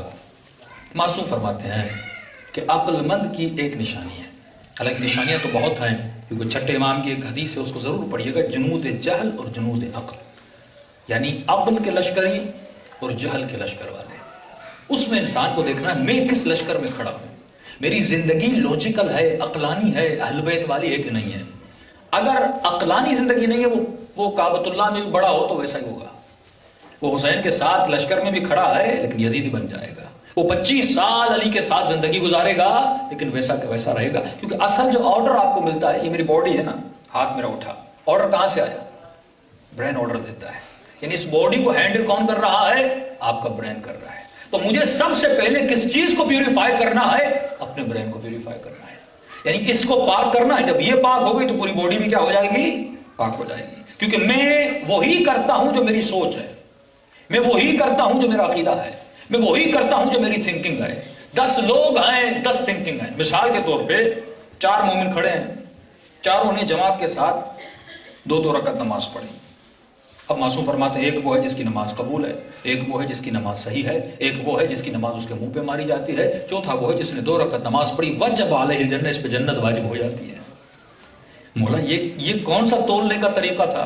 سب نے الحمد قل واللہ رکوع و سجدہ کیا اور نیت کی، لیکن تم نے مولا اس طرح آپ نے تقسیم کر دیا کہ ایک کی صحیح ہے، ایک کی قبول ہے، ایک کی چہرے پہ ماری جاتی ہے، اور چوتھا وہ ہے جس پر جنت واجب ہو جاتی ہے۔ فرمایا اللہ جس چیز پہ تمہاری عبادتوں کو تولتا ہے وہ عقل پہ تولتا ہے، کہ تم نے زندگی میں کتنا لاجیکل ہو کے کام کیا، اور وہ عقل جس میں قیامت ہو، جس میں حشر ہو، جس میں صرف جسم کی بقا نہ ہو، روح کی بقا ہو، اور وہ روح قل الروح من امر ربی، یہ روح امر پروردگار عالم ہے۔ تمہیں اس امر کو سمجھنا ہے۔ جسم کے لیے خدا نے اتنی قیمت و ارزش قائم نہیں کی جس نے تمہاری روح کے لیے۔ کریم لیتے ہیں چہرے کے لیے، شیمپو بالوں کے لیے، کپڑے جسم کے لیے۔ اس روح کا حسن کیا ہے؟ کبھی تم نے دیکھا کہ میرا اسپریچول پاور کتنا ہے، میری روحانیت کتنی بڑی ہے؟ فرمایا کوئی بھی اپنے وجود میں روحانیت کو پیدا نہیں کر سکتا۔ فرمایا قلب اذنان، تمہارے دل میں 2 کان ہیں، ایک کان وہ ہے جو شیطان کی آواز کو سنتا ہے، ایک کان وہ ہے جو رحمان کی آواز کو سنتا ہے۔ یہ ایسے ہے کہ تمہارے دل میں 2 ریڈیو اسٹیشن ہیں، ایک ریڈیو اسٹیشن شیطان کا چلتا رہتا ہے 24 گھنٹے، ایک ریڈیو اسٹیشن اللہ کا چلتا رہتا ہے۔ سوال یہ ہے کہ تو سنتا کس کے ریڈیو کو ہے؟ جتنا جس کے ریڈیو کو سنے گا اتنا اس کی محفل میں بہتا جائے گا، چلتا جائے گا۔ اگر اللہ کی آواز کو سنے گا تو الہی بندہ بن جائے گا۔ تو وہ کان فرمائے دو اپنی عقل کو، جو عقل فطری ہے، جو اللہ نے بائی نیچر عقل عطا کی۔ ہم بچہ 7 سال کا ہوتا ہے نا، کہتے ہیں بچہ ممیز ہو گیا۔ ممیز کا مطلب کیا ہوتا ہے؟ اچھائی اور برائی کی تمیز کا رکھتا ہے۔ اب اس کو احساس ہے کہ برا کیا ہے، اچھا کیا ہے۔ اور عقل کی ایک تعریف یہ ہے کہ عقل کا مطلب یہ ہے اچھائی کو برائی سے دور کرنا۔ یہ کس کا کام ہے؟ عقل کا کام ہے۔ تو امام فرماتے اس عقل کو جو بائی نیچر اللہ نے تمہیں عطا کی، اس کو عقل سماعی سے مضبوط کرو، یعنی سماعت سے مضبوط کرو۔ کیا سنو؟ فرامین اہل بیت سنو۔ کیا سنو؟ درس اخلاق سنو۔ کیا سنو؟ علم معرفت النفس سنو۔ اپنے نفس کا علم حاصل کرو، اپنی معرفت حاصل کرو۔ ایک علم الابدان ہے، یعنی آپ ہارٹ کی نالج حاصل کرتے ہیں، کان کی نالج حاصل کرتے ہیں، آنکھ کے پیچھے کون سا سسٹم ہے، میرے لیور کیسے چلتا ہے، پیٹ کا نظام، یہ علم الابدان، یہ بدن کا علم ہے۔ ایک علم الارواح ہے، اللہ نے جو روح تمہیں عطا کی، کم از کم اسے بھی پہچانو کہ یہ امپروو کیسے ہوتی ہے۔ اور یہ علم کسی سے نہیں مل سکتا سوائے اولو الامر کے در پہ جانے کے۔ جب اہل بیت کے در پہ جاؤ گے، اور یہ علم کہاں پہ ملتا ہے؟ اس مجلس میں ملتا ہے۔ سفینۃ النجات ہے کہ رسول خدا فرماتے ابا ذر جو 1 گھنٹہ قرآن پڑھتا ہے اس کا بھی ثواب ہے، لیکن جو 1 گھنٹہ علم نفع دینے والے علم کی محفل میں جاتا ہے، 1 گھنٹہ اس محفل میں بیٹھنا 10 مرتبہ قرآن پڑھنے کے ثواب کے برابر ہے۔ 10 مرتبہ۔ پوچھا یا رسول اللہ 10 مرتبہ کیوں؟ فرمایا جب تو عربی پڑھتا ہے کوئی سمجھتا ہے کوئی نہیں سمجھتا، لیکن جب تو مجلس سے محفل علم میں جاتا ہے وہاں پہ تو قرآن بھی سنتا ہے، قرآن کی تشریح بھی سنتا ہے، قرآن کی تفسیر بھی سنتا ہے، لہذا اس کا ثواب بہت ہے۔ کیونکہ وہ محفل عاقلانہ محفل ہوتی ہے، اس میں صرف ترتیل ہوتی ہے، اس میں ترتیل بھی ہے، ترتیب بھی ہے، تربیت بھی ہے۔ صلوات پڑھے محمد و آل محمد۔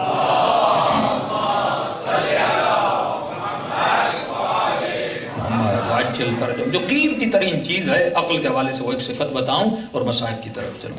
اور میں عقل مند کی ایک صفت ہے، اس صفت کا نام ہے سیلف کنٹرول۔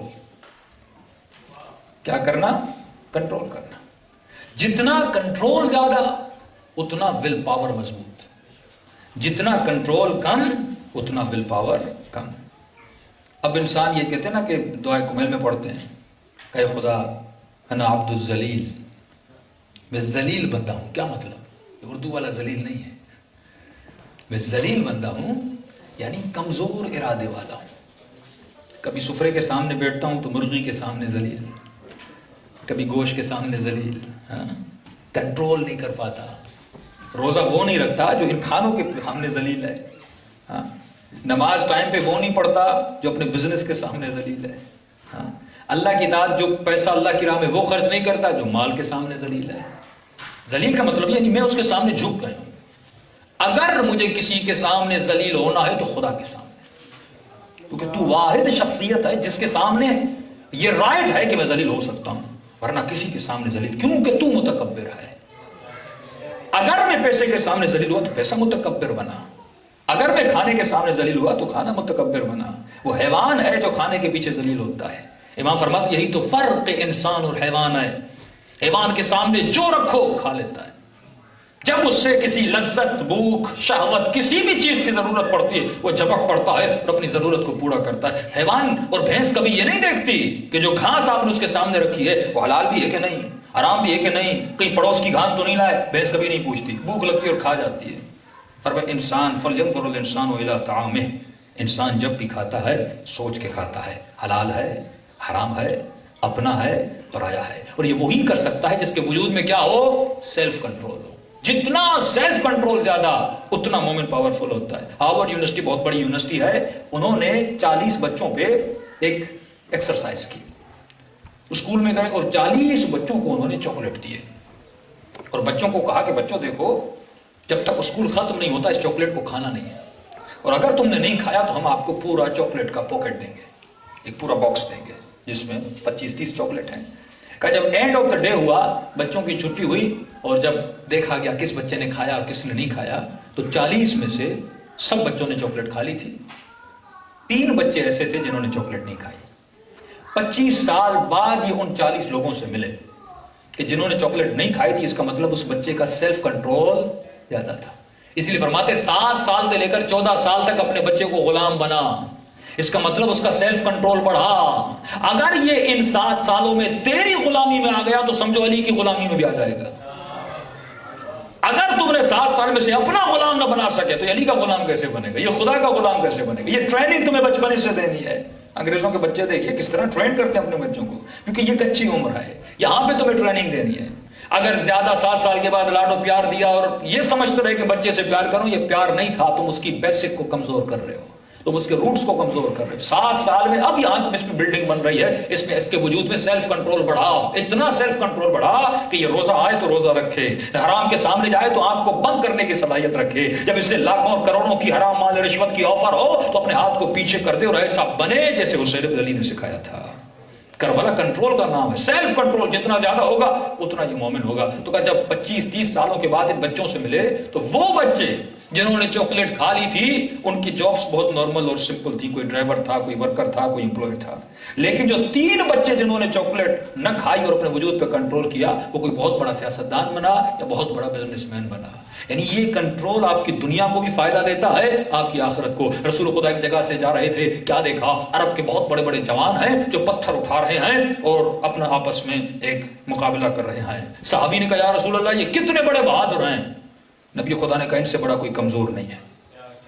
کہ یا رسول اللہ اتنے بڑے بڑے پتھر اٹھائیں، 100 کلو 50 kg کے پتھر اٹھا رہے ہیں اور آپ کا ان سے بڑا کوئی کمزور نہیں. عجیب سوال کیا رسول نے فرمایا یہ بتا تمہاری آنکھوں کی جو پلکیں ہیں اس کا وزن کتنا ہے؟ یہ آپ مجلس سنتے کتنی مرتبہ بند کرتے ہیں، کچھ لوگوں کی تو بند ہی رہ جاتی ہیں، تو یہ آپ بند کرتے ہیں کھولتے ہیں. اس کا وزن کتنا ہے؟ شاید 2 گرام 3 گرام، اس سے زیادہ تو مجھے نہیں لگتا یہ چھوٹی سی کھال کا وزن ہو.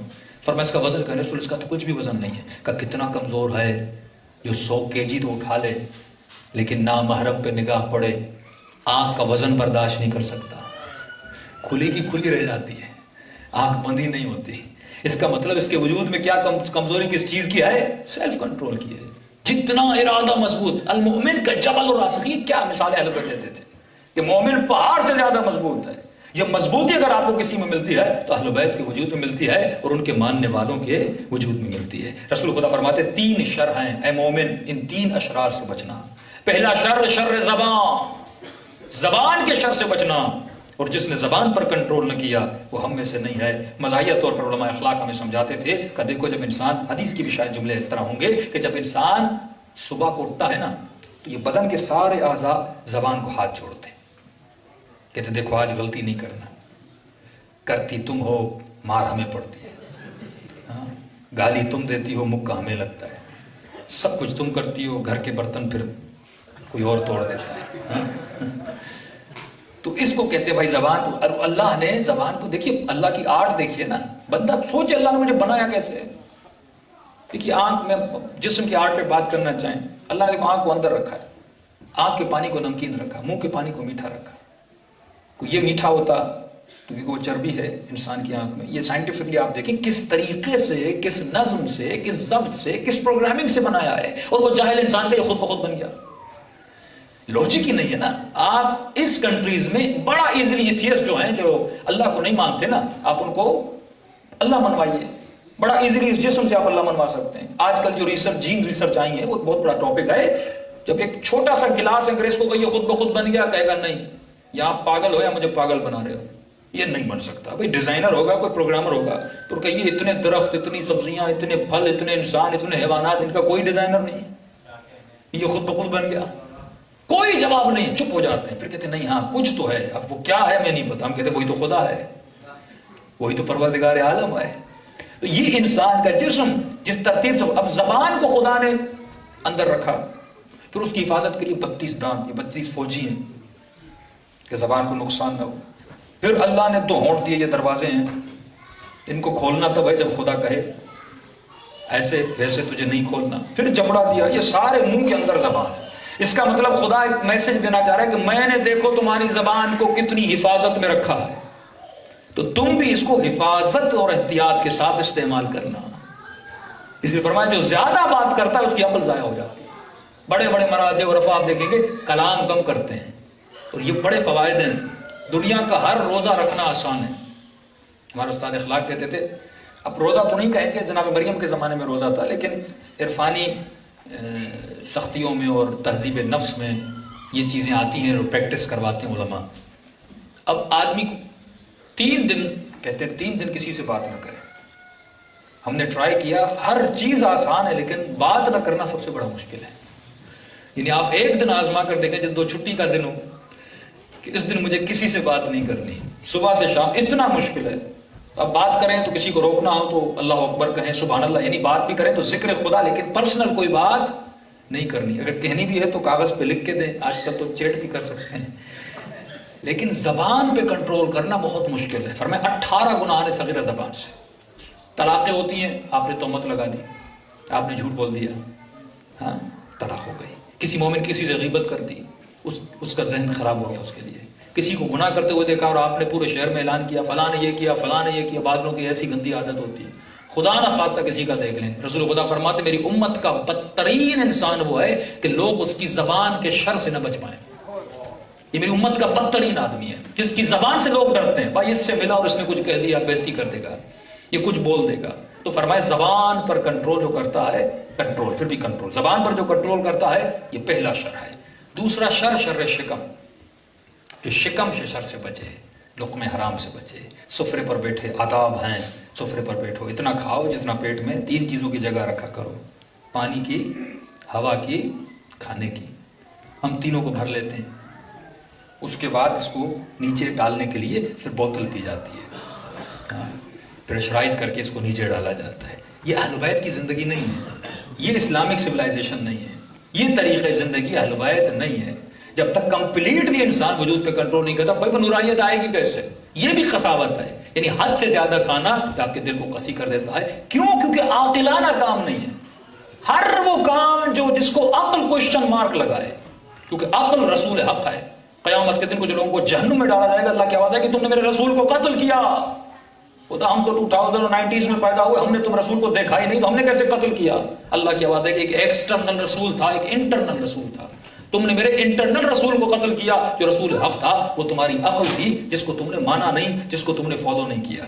اور عجب ہوتا ہے مومنین جب مجلس میں آتے ہیں، اب ڈاکٹر نے منع کیا شوگر ہے، میٹھا نہیں کھانا. اب مجلس میں آتا ہے مومن، میٹھے چاول بھی ہیں، حلوہ بھی ہے. خواتین لکھتی ہیں مولانا سے سمجھائیے. اب ہم جب منع کرتی ہیں تو کہتے ہیں یہ نیاز ہے مولا کا، یہ تو فری شوگر ہے، اس سے تو کچھ نہیں ہونا، نیاز ہے. اب کوئی منع کرے تو مولا کی نیاز سے منع کر رہے ہو. مولا کی نیاز، امام حسین کا نام اس میں تو شفا ہے. یعنی اپنے نفس کی خواہش کو امام کا نام دے رہا ہے. اس سے بڑا کوئی بیوقوف نہیں ہوگا، اس سے بڑا کوئی اپنا دشمن نہیں ہوگا. بھائی اگر نیاز ہے، شفا ہے، تو 1 چمچ کھاؤ، پوری پلیٹ کس نے کھا؟ اگر نیاز ہے 1 چمچ کھاؤ، شفا تو 2 دانوں میں بھی ہے نا. اگر نیاز ہے تم چکھنے کے لیے 1 چمچ کھا لو، لیکن نہیں، کھانے کی 2 پلیٹیں ہیں اور نام بھی حسین کا استعمال کرنا ہے. یہ شیطان کا کمال ہے. اس طرح وہ خدا کا، وہ ان کو نام دلوا کے ہمیں مرواتا ہے اور ہمیں حسین کا نام دلوا کے ہمیں ہی مرواتا ہے. صلوات پڑھے محمد و آل محمد.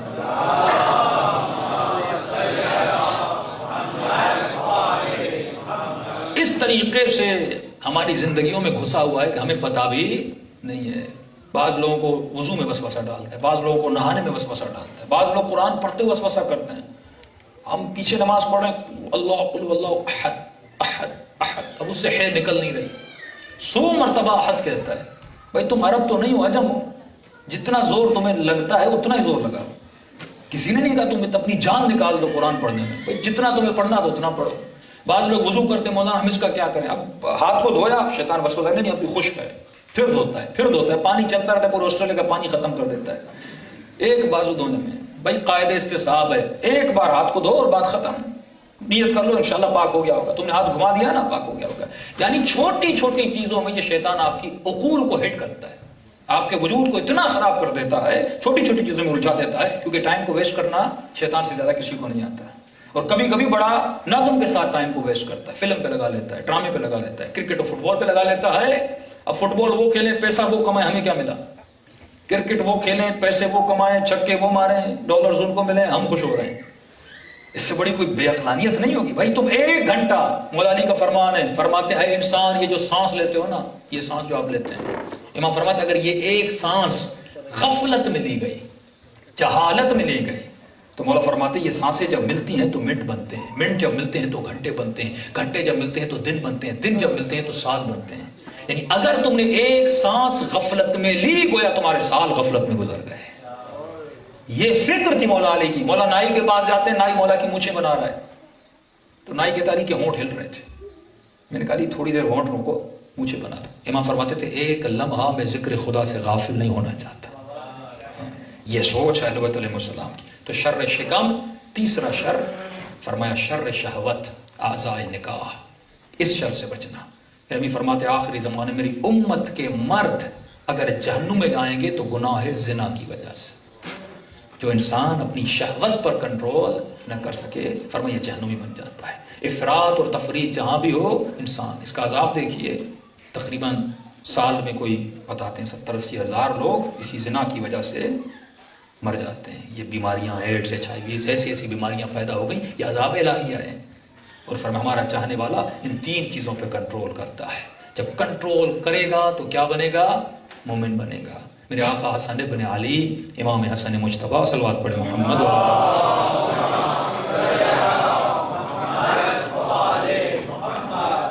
امام ایک جگہ سے گزر رہے تھے تو مولا کیونکہ کریم بہت تھے لوگ مولا حسن سے، ان کے اخلاق کی وجہ سے، یعنی شکل و صورت میں بھی حسین تھے اور اخلاقاً بھی بہت حسین تھے. تو امام نے دیکھا کہ ایک امام کا چاہنے والا تھا، کسی خرابے میں ٹوٹی ہوئی جگہ پہ ایک دیوار تھی، اور دیوار کو دیکھ کے، اور ہاتھ میں تیر و کمان تھا، اور یہ تیر کھینچ کے اس دیوار پہ پھینکنا چاہتا تھا. رات کا وقت، امام نے کہا رات کا وقت، اندھیرے میں، ہاتھ میں تیر کمان، سامنے دیوار، کر کیا رہا ہے؟ امام آگے بڑھے اور جیسے تیر کو چھوڑنا چاہتا تھا، امام نے اس کے بازوؤں کو پکڑ لیا. پیچھے مڑ کے دیکھا امام حسن کا، مولا چھوڑیے چھوڑیے چھوڑیے. امام نے کہا کیوں؟ مولا میں کروڑ پتی بن جاؤں گا، مولا میں ملینر بن جاؤں گا. امام نے کہا نہیں چھوڑوں گا.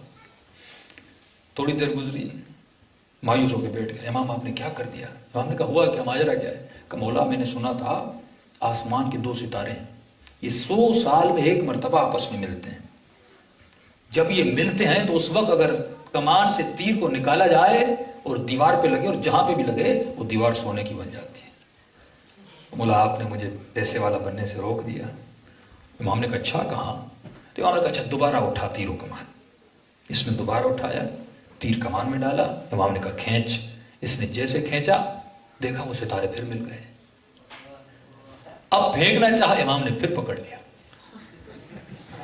اب کیا حالت ہوئی ہوگی سوچئے، سامنے $2-3 بلین پڑے ہوئے اور مولا پکڑ لے آپ کو. تو امام نے پکڑ لیا. مٹیریل ذہن تھا نا اس کا، مولا غضب نہ کریں، ظلم نہ کریں مولا، اللہ جانے 100 سال میں جو ملتے تھے وہ پھر مل گئے. اب یہ چیختا رہا پکا، پھر وہ ستارے وہ تھوڑی دیر کے لیے ملے، پھر جدا ہو گئے. پھر امام نے چھوڑ دیا کہ مولا یہ آپ کیا کر رہے ہیں، یہ تو معجزہ ہو گیا. جو 100 سال میں ملتے تھے آج دوبارہ مل گئے، یہ تو اللہ کا کرشمہ تھا عجیب طریقے کا. امام نے کہا پھر تیروں کا مان اٹھا. اس نے پھر تیروں کا مان اٹھایا. امام نے کہا کھینچ. کہتا میں نے کھینچا، پھر دیکھا وہ مل گئے. کہ مولا یہ تو پکا معجزہ ہو گیا، اب اللہ چاہتا ہے میں ملینر بن جاؤں. چھوڑنا چاہے، امام نے پھر بازو پکڑ لی. اب کہنے لگا مولا یہ کر کیا رہے، پھر ستارے جدا ہوتا ہے. اب امام اس کو ایک چیز سمجھانا چاہ رہے ہیں، سمجھ نہیں رہا، بار بار ایک کام کرے، اس کو سمجھانا چاہ رہے. امام نے کہا پھر اٹھا. پھر اس نے تیروں کا مان اٹھایا. امام نے کہا اب کھینچ. اس نے پھر کھینچا. کہتا اب میں نے ریئلائز کیا کہ جیسے حسن کہتے ہیں کھینچ، میں جیسے کھینچتا ہوں ستارے ملتے جاتے ہیں. یہ ستارے حسن ابن علی کے کہنے پہ مل رہے ہیں. کہتا امام نے پھر مجھے پکڑا. میں سوچ ہی رہا تھا یہ ستارے ایسے نہیں مل رہے، جیسے حسن کہتے ہیں کھینچو تو ستارے ملتے ہیں. اب امام نے کہا تیر و کمان رکھ. اب کا آسمان کی طرف دیکھا کہ ستارے ملے ہوئے، کا مولا نہیں. کہا اب تیر اٹھا. تیر اٹھایا. کہ کمان اٹھا. کہ کھینچا. کہ ستارے ملے؟ کہ نہیں ملے. امام نے کہا تیر پھینک. اس نے تیر پھینکا، جیسے دیوار پہ لگا دیوار سونے کی بن گئی. امام نے کہا ستارے ملے نہ ملے، جب جب ہم کہیں گے دیوار سونے کی بن جائے.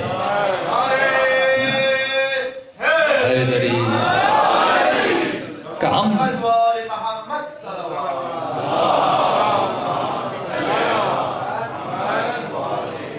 ارادہ کریں کریں یہ کائنات سونے کی بن جائے، ہم ارادہ کریں یہ کائنات ہیرو جواہر میں بدل جائے، تو کہا مولا پھر آپ اتنی سادہ زندگی کیوں گزارتے ہیں؟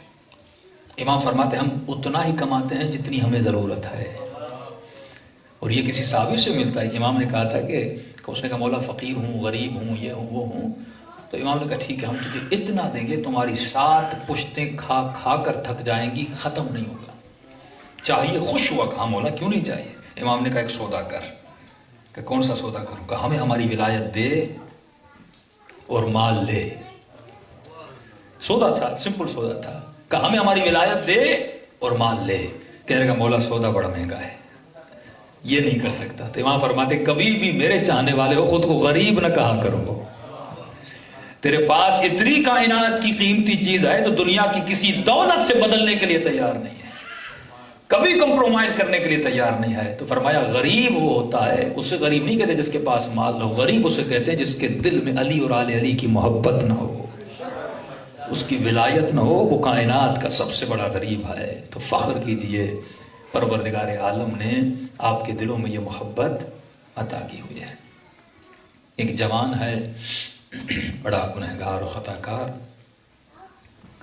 جب اس کی ماں مرنے لگی تو ماں نے اس سے ایک وصیت کی کہ میرے لال اپنا دودھ تجھے بخشوں گی نہیں اگر تم نے اس بات پہ عمل نہیں کیا. زندگی گزر گئی، تم نے نافرمانیاں کی، سب کچھ کیا، لیکن اس ایک وصیت پہ ماں کی عمل کر. اب ماں سے محبت تھی کہ میں جو کہو گی کروں گا. دیکھو جب تک زندہ ہو، جب بھی اہل بیت کے نام کو دیکھو، حسین کے نام کو دیکھو، علی کے نام کو دیکھو، تو بڑے ادب سے جھک جانا اور سلام کیا کرنا. یعنی ماں نے اسے ادب سکھایا کہ اماں ٹھیک ہے جب تک زندہ ہوں آپ کی وصیت پہ عمل کروں گا. اس کے دوست کہتے ہیں یہ جس بھی جگہ سے گزرتا تھا، جب اس کی نگاہ غازی عباس، امام حسین یا مولا حسن کسی بھی نسبت سے اہل بیت پہ پڑ جاتی تھی، یہ رک جاتا تھا اور سلام کرتا تھا، السلام علیکم یا اہل بیت النبوہ، اے اہل بیت رسول، اے حسین ابن علی، آپ پر میرا سلام ہو. اس کے دوست کہتے ہیں وقت گزرا اور اس نے عادت کبھی ترک نہیں کی، ماں کی وصیت تھی عمل کرتا رہا. کسی ایکسیڈنٹ میں حادثہ ہوا اور یہ مر گیا. اس کے دوست کہتے ہیں ہم اس کو دفن کر کے آئے. چند دنوں کے بعد اس کا جو قریبی دوست تھا اس نے کہتا ہے کہ میں نے اس کو خواب میں دیکھا. کیا دیکھتا ہوں؟ یہ لذت تھا، یہ بہشتی اور جنت میں بیٹھا ہے. میں نے کہا دوست تو بڑا گنہگار تھا، تو بڑا خطا کار تھا، تو جنت میں کیسے ہے؟ اور تیرے گناہ اللہ نے بخش دیے؟ اس نے کہا کہ میں بتا نہیں سکتا کہ موت کتنی مشکل تھی، کتنے عذاب والی تھی. تم تو دفن کر کے چلے گئے، لیکن یہ قبر میرے لیے قبر نہیں تھی. جیسے آگ کا صندوق ہو، میرا وجود عذاب میں تھا. عذاب کے فرشتے آئے، مجھے عالم برزخ میں لے گئے. میری گردن میں میرا نام اعمال ڈالا گیا. اتنا وزنی تھا کہ میری کمر ٹوٹ رہی تھی. میرے ہاتھوں کو پاؤں کو باندھا اور ملائکوں نے مجھے اٹھایا اور یہ کہتے ہوئے گئے بدبخت چل جہنم کی طرف اور وادی برہوت کی طرف کہ تم نے پوری زندگی رب کی نافرمانی کی. کہ اتنے میں لے جا رہے تھے، میں نے میدان برزخ میں خیمہ دیکھا. اب اس کا دوست کہہ رہا ہے یہ بتا بھی رہا ہے اور یہ منظر میں دیکھ بھی رہا تھا کہ میں نے خیمہ دیکھا جس خیمے کے اوپر علم لگا تھا، جس کے اوپر حسین ابن علی کا نام لکھا تھا. اب جو عادت دنیا میں ڈیولپ کرو گے وہ عادت آخرت میں اپنا رنگ دکھاتی ہے. جو بھی عادت دنیا میں ہو وہ آخرت میں رنگ دکھاتی ہے. کہتا پوری زندگی گزر گئی، کبھی ایسا وقت نہیں آیا میں حسین کا نام دیکھوں، اہل بیت کا سلام نہ کروں. ماں کی وصیت پہ پراپر عمل کیا تھا.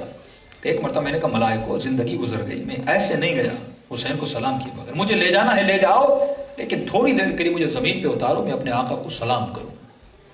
ملائکوں نے کہا ہماری مجال کہ تمہیں روک سکیں حسین کو سلام کرنے سے؟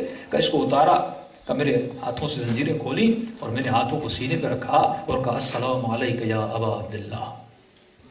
کا اتنا کہنا تھا.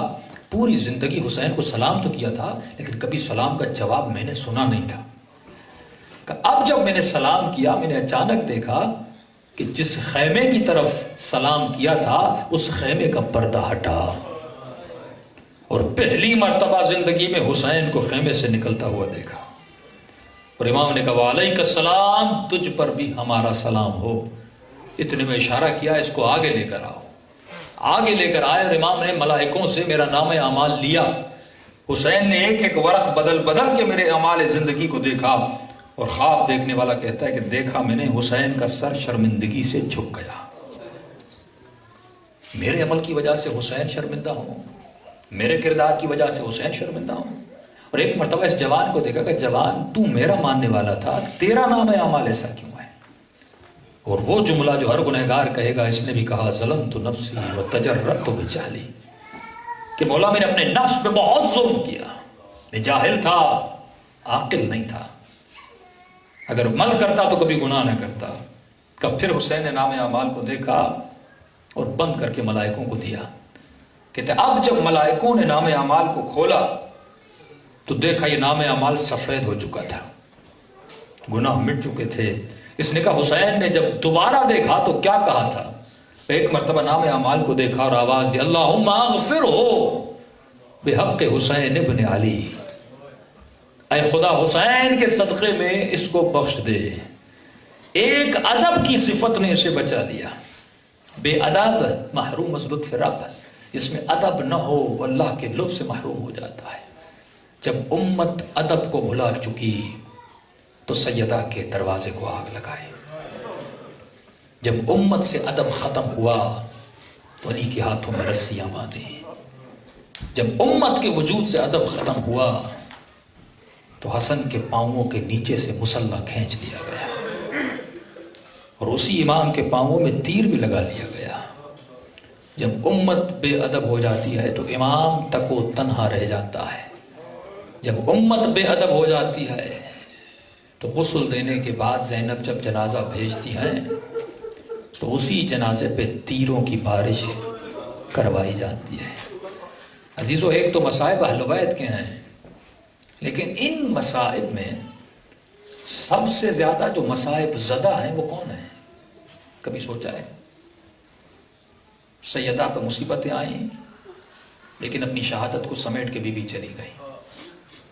علی پہ مصیبتیں آئیں لیکن سمیٹ کے چلے گئے. حسن پہ مصیبتیں آئیں لیکن سمیٹ کے چلے گئے. حسین پہ مصیبتیں آئیں سمیٹ کے چلے گئے.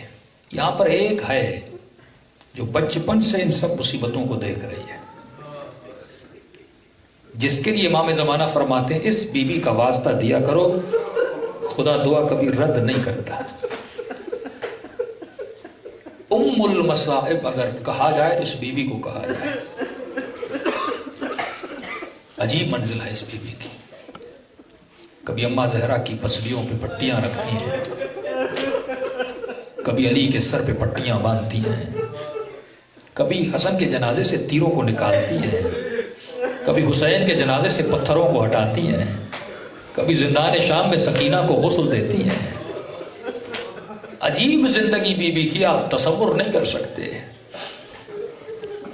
اور ہر امام نے اس بی بی کو بلایا ہے. سیدہ جب دربار سے آتی ہیں کہتی ہے میری بیٹی زینب کہاں ہو. علی جب مسجد سے آتے ہیں کہتے ہیں میری بیٹی زینب کہاں ہے. حسن کے جگر کے ٹکڑے جب نکلتے ہیں، یہ ملونہ دیکھیے، مرد جب باہر پریشان ہو کر آتا ہے نا، اپنی پریشانیاں بیوی کو بتاتا ہے، اپنے غم اور دکھ بیوی کے ساتھ شیئر کرتا ہے. فرمایا حسن کی مظلومیت یہ تھی کہ گھر میں جو بیوی جس کو ہمراز ہونا چاہیے تھا، جس کو ہمدم ہونا چاہیے، اسی نے حسن کو زہر دے دیا. اور دینے کے بعد بھی یہ پریشان تھی جائے تو کہاں سے جائے، تو کنیزوں نے بتا دیا تھا. اور بی بی زینب عباس آ رہے تھے، اتنے قریب تھے امام حسن نے. امام نے کہا جلدی پچھلے دروازے سے نکل جا، کہیں میری بہن زینب تجھے دیکھ نہ لے. جو زہر کھانے کے بعد بھی اتنا قریب ہے اس کو وہاں سے بھگا دیا. اسے حسن کہتے ہیں. دلوں کو کربلا لے جائیں اور سلام کریں اپنے آقا حسین کو. یہ گریہ دلوں کو نرم کرتا ہے، قساوت قلب کو مٹاتا ہے. فرمایا یہ نعمت، یہ آنسو اللہ نے صرف شیعہ قوم کو عطا کی ہے اور کسی قوم کو عطا نہیں کی ہے. قرآن کی آیت ہے وَابْكُوا كَثِيرًا وَاضْحَكُوا قَلِيلًا، زیادہ رویا کرو کم ہنسا کرو. یہ رونا دلوں کو نرم کرتا ہے. اس میں ایسی نورانیت ہے کہ خدا حسین کے آنسوؤں کے صدقے میں ہمارے گناہوں کو دھو لیتا ہے. کربلا دلوں کو لے جائیں. اور اس جوان کی طرح جس نے حسین کو ادب کے ساتھ سلام کیا تھا، ہم بھی ایسے سلام کریں. السلام علی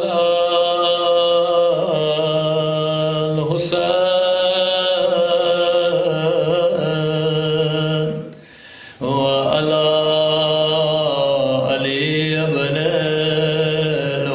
الحسین، سب مل کے وعلی اولاد الحسین وعلی اصحاب حسین کی آواز بلند ہونی چاہیے. السلام علی الحسین وعلی علی ابن الحسین وعلی اولاد سب مل کے وعلی اصحاب، ایک آواز کے ساتھ السلام علی الحسین وعلی علی ابن وعلی اولاد الحسین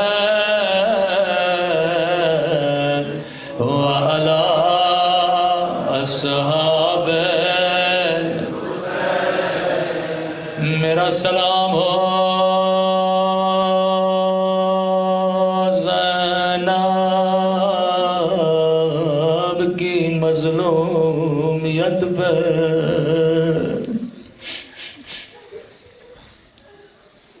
میرا سلام ہو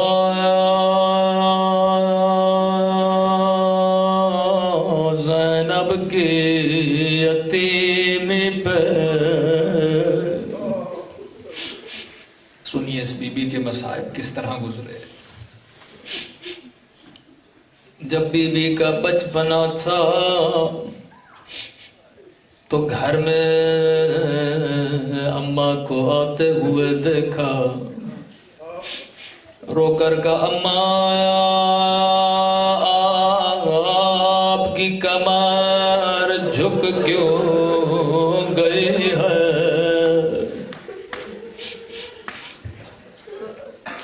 فرمایا زینب بیٹا، میں صحابی کی دربار میں گئی ہوں، تجھے شرابی کی دربار میں جانا ہے. بچپنے میں اماں کی ٹوٹی ہوئی پسلیاں دیکھی، اللہ جانے خدا زینب کو کیا کیا دکھانا چاہتا ہے. ابھی بی بی جوان ہوئی تو بابا کا زخمی سر دیکھا، علی کے سر پہ زینب پٹیاں باندھ رہی ہے. مولا نے فرمایا زینب بابا کی وصیت یاد رکھنا. جی بابا. فرمایا زینب علی کا آخری خطبہ رہ گیا، یہ خطبہ تجھے دینا ہے. بی بی فرماتی ہے مجھے سمجھ میں نہیں آیا یہ خطبہ کہاں دینا تھا، لیکن جب دربار شام آیا ہر کوئی کہہ اٹھا کہ علی زندہ ہو گئے. علی کی آواز میں کون بول رہا ہے. ابھی تھوڑا عرصہ گزرا تھا، کسی بی بی نے حسن کے جگر کے ٹکڑے دیکھ بھائی کو کفن دے کے بھیجا. پھر وہی جنازہ خون میں رنگی تھا.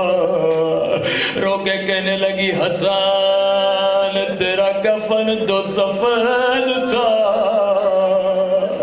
تیرے کفن کا رنگ کیسے بدلا؟ پھر ماتا جب امام حسن کے جگر کے ٹکڑے نکلے، زینب نے سب کو روکا حسن کے قریب نہ جانا، کیونکہ امام فرماتے تھے میرا سینہ دکھ رہا ہے۔ اتنے میں ایک ننھا سا بچہ دوڑتا ہوا آیا، بابا کے سینے سے لپٹ گیا۔ زینب نے بچے کو ہٹانا چاہا، فرمایا زینب میرے قاسم کو نہ ہٹانا، یہ میرے دل کا چین ہے۔ عجیب جملے۔ اور امام حسین جب اسی یتیم کے جنازہ لے کر خیمے کے در پہ پہنچے، امام نے فرمایا اما فضا ماں کو نہ بتانا میں قاسم کا لاش لایا ہوں، ذرا بہن زینب کو بلانا۔ بی بی خیمے پہ آتی ہے، فرمایا بہن زینب قاسم کی لاش لایا ہوں۔ بی بی نے فرمایا حسین تیرے ہاتھ تو خالی ہے، قاسم کی لاش کہاں ہے؟ فرمایا بہن زینب یہ جو گٹھڑی میری پیٹھ پہ دیکھ رہی ہو، ہائے جوانی میں حسن کے جنازے پہ تیر دیکھ، ابھی زینب کا بڑھا پا رہا ہے، میدان کربلا ہے۔ عجیب بی بی کی مصیبت اور صبر ہے۔ فرمایا بی بی خیمے میں بیٹھی تھی، جس بھی شہید کا جنازہ آتا تھا سب سے پہلے زینب جاتی تھی، سینے سے لگاتی تھی، کبھی اکبر کا نوحہ پڑھتی تھی، کبھی قاسم کا نوحہ پڑھتی تھی۔ بچپن سے زینب کا یہ کردار تھا، کبھی کسی بچے کو دلاسا دیتی تھی، کبھی رباب کو سینے سے لگاتی تھی، کہتی تھی اگر میں روؤں گی تو رباب کو کون سنبھالے گا؟ لیکن بی بی فضہ فرماتی ہیں ہر شہید کا نوحہ پڑھنے والے، ہر شہید کے جنازے پہ رونے والی زینب، ایک مرتبہ خیمے میں دو لاشیں آئے، فضہ دوڑی دوڑی گئی، بی بی آپ کے بچوں کے لاشیں آئے ہیں۔ فرمائے وہ بی بی جو ہر شہید پہ گریہ کرنے والی، لیکن جب سنا میرے بچوں کے لاشیں آئے، خیمے سے باہر نہ نکلے، بچوں پہ گریہ نہیں کیا، وہیں پہ سر کو سجدے میں ڈالا، رو کر کہنے لگی خدا میری قربانی قبول کر دے۔ فرمایا عاشورہ کا دن گزر گیا، یہ قافلہ کوفے کی طرف روانہ ہوا، پورے سفر میں کبھی حسین کے سر کو دیکھ کے روتی تھی، کبھی اکبر کو دیکھ کے روتی تھی، کبھی عباس کو دیکھ کے روتی تھی، لیکن پورے سفر میں کبھی اپنے بچوں کو زینب نے نہیں دیکھا۔ قافلہ شام گیا، رہائی ہونے لگی، یہی 40 کے دن تھے۔ فرمایا زندان میں ہر شہید کا سر آیا، حسین کا سر آیا، سجاد نے گود میں لیا، اکبر کا سر آیا، اکبر کی ماں نے گود میں لیا، قاسم کا سر آیا، قاسم کی ماں نے گود میں لیا۔ فضہ فرماتی ہیں اتنے میں دو ننھے سے سر آئے، سر لانے والا انتظار میں تھا کہ سروں کی ماں آئے گی، بچوں کو اپنی گود میں لے گی، لیکن لیکن زینب کبھی اکبر پہ رو رہی ہے، کبھی قاسم کا ماتم کر رہی ہے۔ سر لانے والے نے کہا کیا سروں کی وارث مر گئی ہے؟ فضا کے بڑی کا سر مجھے دو، یہ میرے بچوں کے سر۔ ایک مرتبہ سروں کو بی بی زینب کی خدمت میں لے گئے، کہنے لگی آقا زادی کیا بچوں سے ناراض ہو؟ سینے سے نہیں لگاتی، بچوں کو پیار نہیں کرتی۔ بی بی نے فرمایا اما فضا میں علی کی بیٹی ہوں، زینب جو ایک مرتبہ دے دے پھر واپس نہیں لیتی۔ فرمایا زندان میں بچوں پہ گریہ نہیں کیا۔ اب یہ قافلہ کربلا چلا، زینب نے عباس کی قبر پہ گریہ کیا، حسین کی قبر پہ ماتم کیا، لیکن کربلا میں بھی اپنے بچوں پہ بھی نہیں روئی۔ اب یہ قافلہ مدینے گیا، زینب سب سے پہلے نانا کے روزے پہ گئی، کب بیویوں میں اکیلی نانا سے ملوں گی۔ ایک مرتبہ نانا کے روزے میں گئی، زینب نے دروازوں کو بند کیا۔ ایک مرتبہ نانا کی قبر کو دیکھا، بڑے پیار سے کہا نانا پوچھو گے نہیں زینب کہاں سے آئی ہو؟ بڑی دور سے آئی ہو، میرے لیے کیا لائی ہو؟ ایک مرتبہ بی بی نے اپنی چادر کو اتارا، اپنی کلائیوں سے کپڑا ہٹایا، کلائیوں کو نانا کی قبر پہ رکھا، کہ نانا شمر نے مجھے تازیان مارے، او نانا تیری امت نے میری چادر چھینی، او نانا میرا حسین مار گیا، او نانا میرا اکبر مار گیا، لیکن زینب نے اون محمد کا نام نہ لیا۔ نانا کی قبر سے باہر آئی، سیدھا زینب جنت البقیع گئی، حسن کی قبر پہ رونے گئی، اپنی ماں کی قبر پہ گریہ کرنے گئی۔ ایک مرتبہ کا حسن تیرا قاسم مار گیا، ایک مرتبہ حسین کا کرتا نکالا، اماں کی قبر پہ رکھا، عجب نہیں قبر زہرا میں زلزلہ آیا ہوگا۔ رو کر کہنے لگی اماں تو نے کرتا برداشت نہ کیا، ارے میں نے 70 قدموں سے ظالم کو حسین کے سینے پہ سوار دیکھا۔ اماں میرا قاسم مارا گیا، اماں میرا اکبر مارا گیا، لیکن زینب نے اون محمد پہ گریہ نہ کیا۔ اب روایت کے جملے بڑے سخت ہیں، کسی نے آواز دی بی بی عبداللہ بلا رہے۔ اب زینب گھر کی طرف جا رہی ہے، جو بی بی کربلا میں نہیں روئی، جو بی بی شام میں نہیں روئی، جو بی بی نانا کی قبر پہ بچوں پہ نہیں روئی، اب گھر جا رہی ہے، شوہر کو کیا بتائیں؟ عبداللہ اون محمد کا کیا ہوا؟ جیسے گھر کا دروازہ کھولا، عجب روایت کے جملے ہیں، عبداللہ نے زینب کو نہیں پہچانا، کہا اے مستور وہیں پہ رک جا، ابھی میری بیوی آنے والی ہے۔ بی بی نے کہا عبداللہ تو نے بھی نہیں پہچانا، عبداللہ میرا عباس مارا گیا، اور میرا حسین مارا گیا، اور میرا اکبر جوان مارا گیا، لیکن زینب نے اون محمد کا نام نہ لیا۔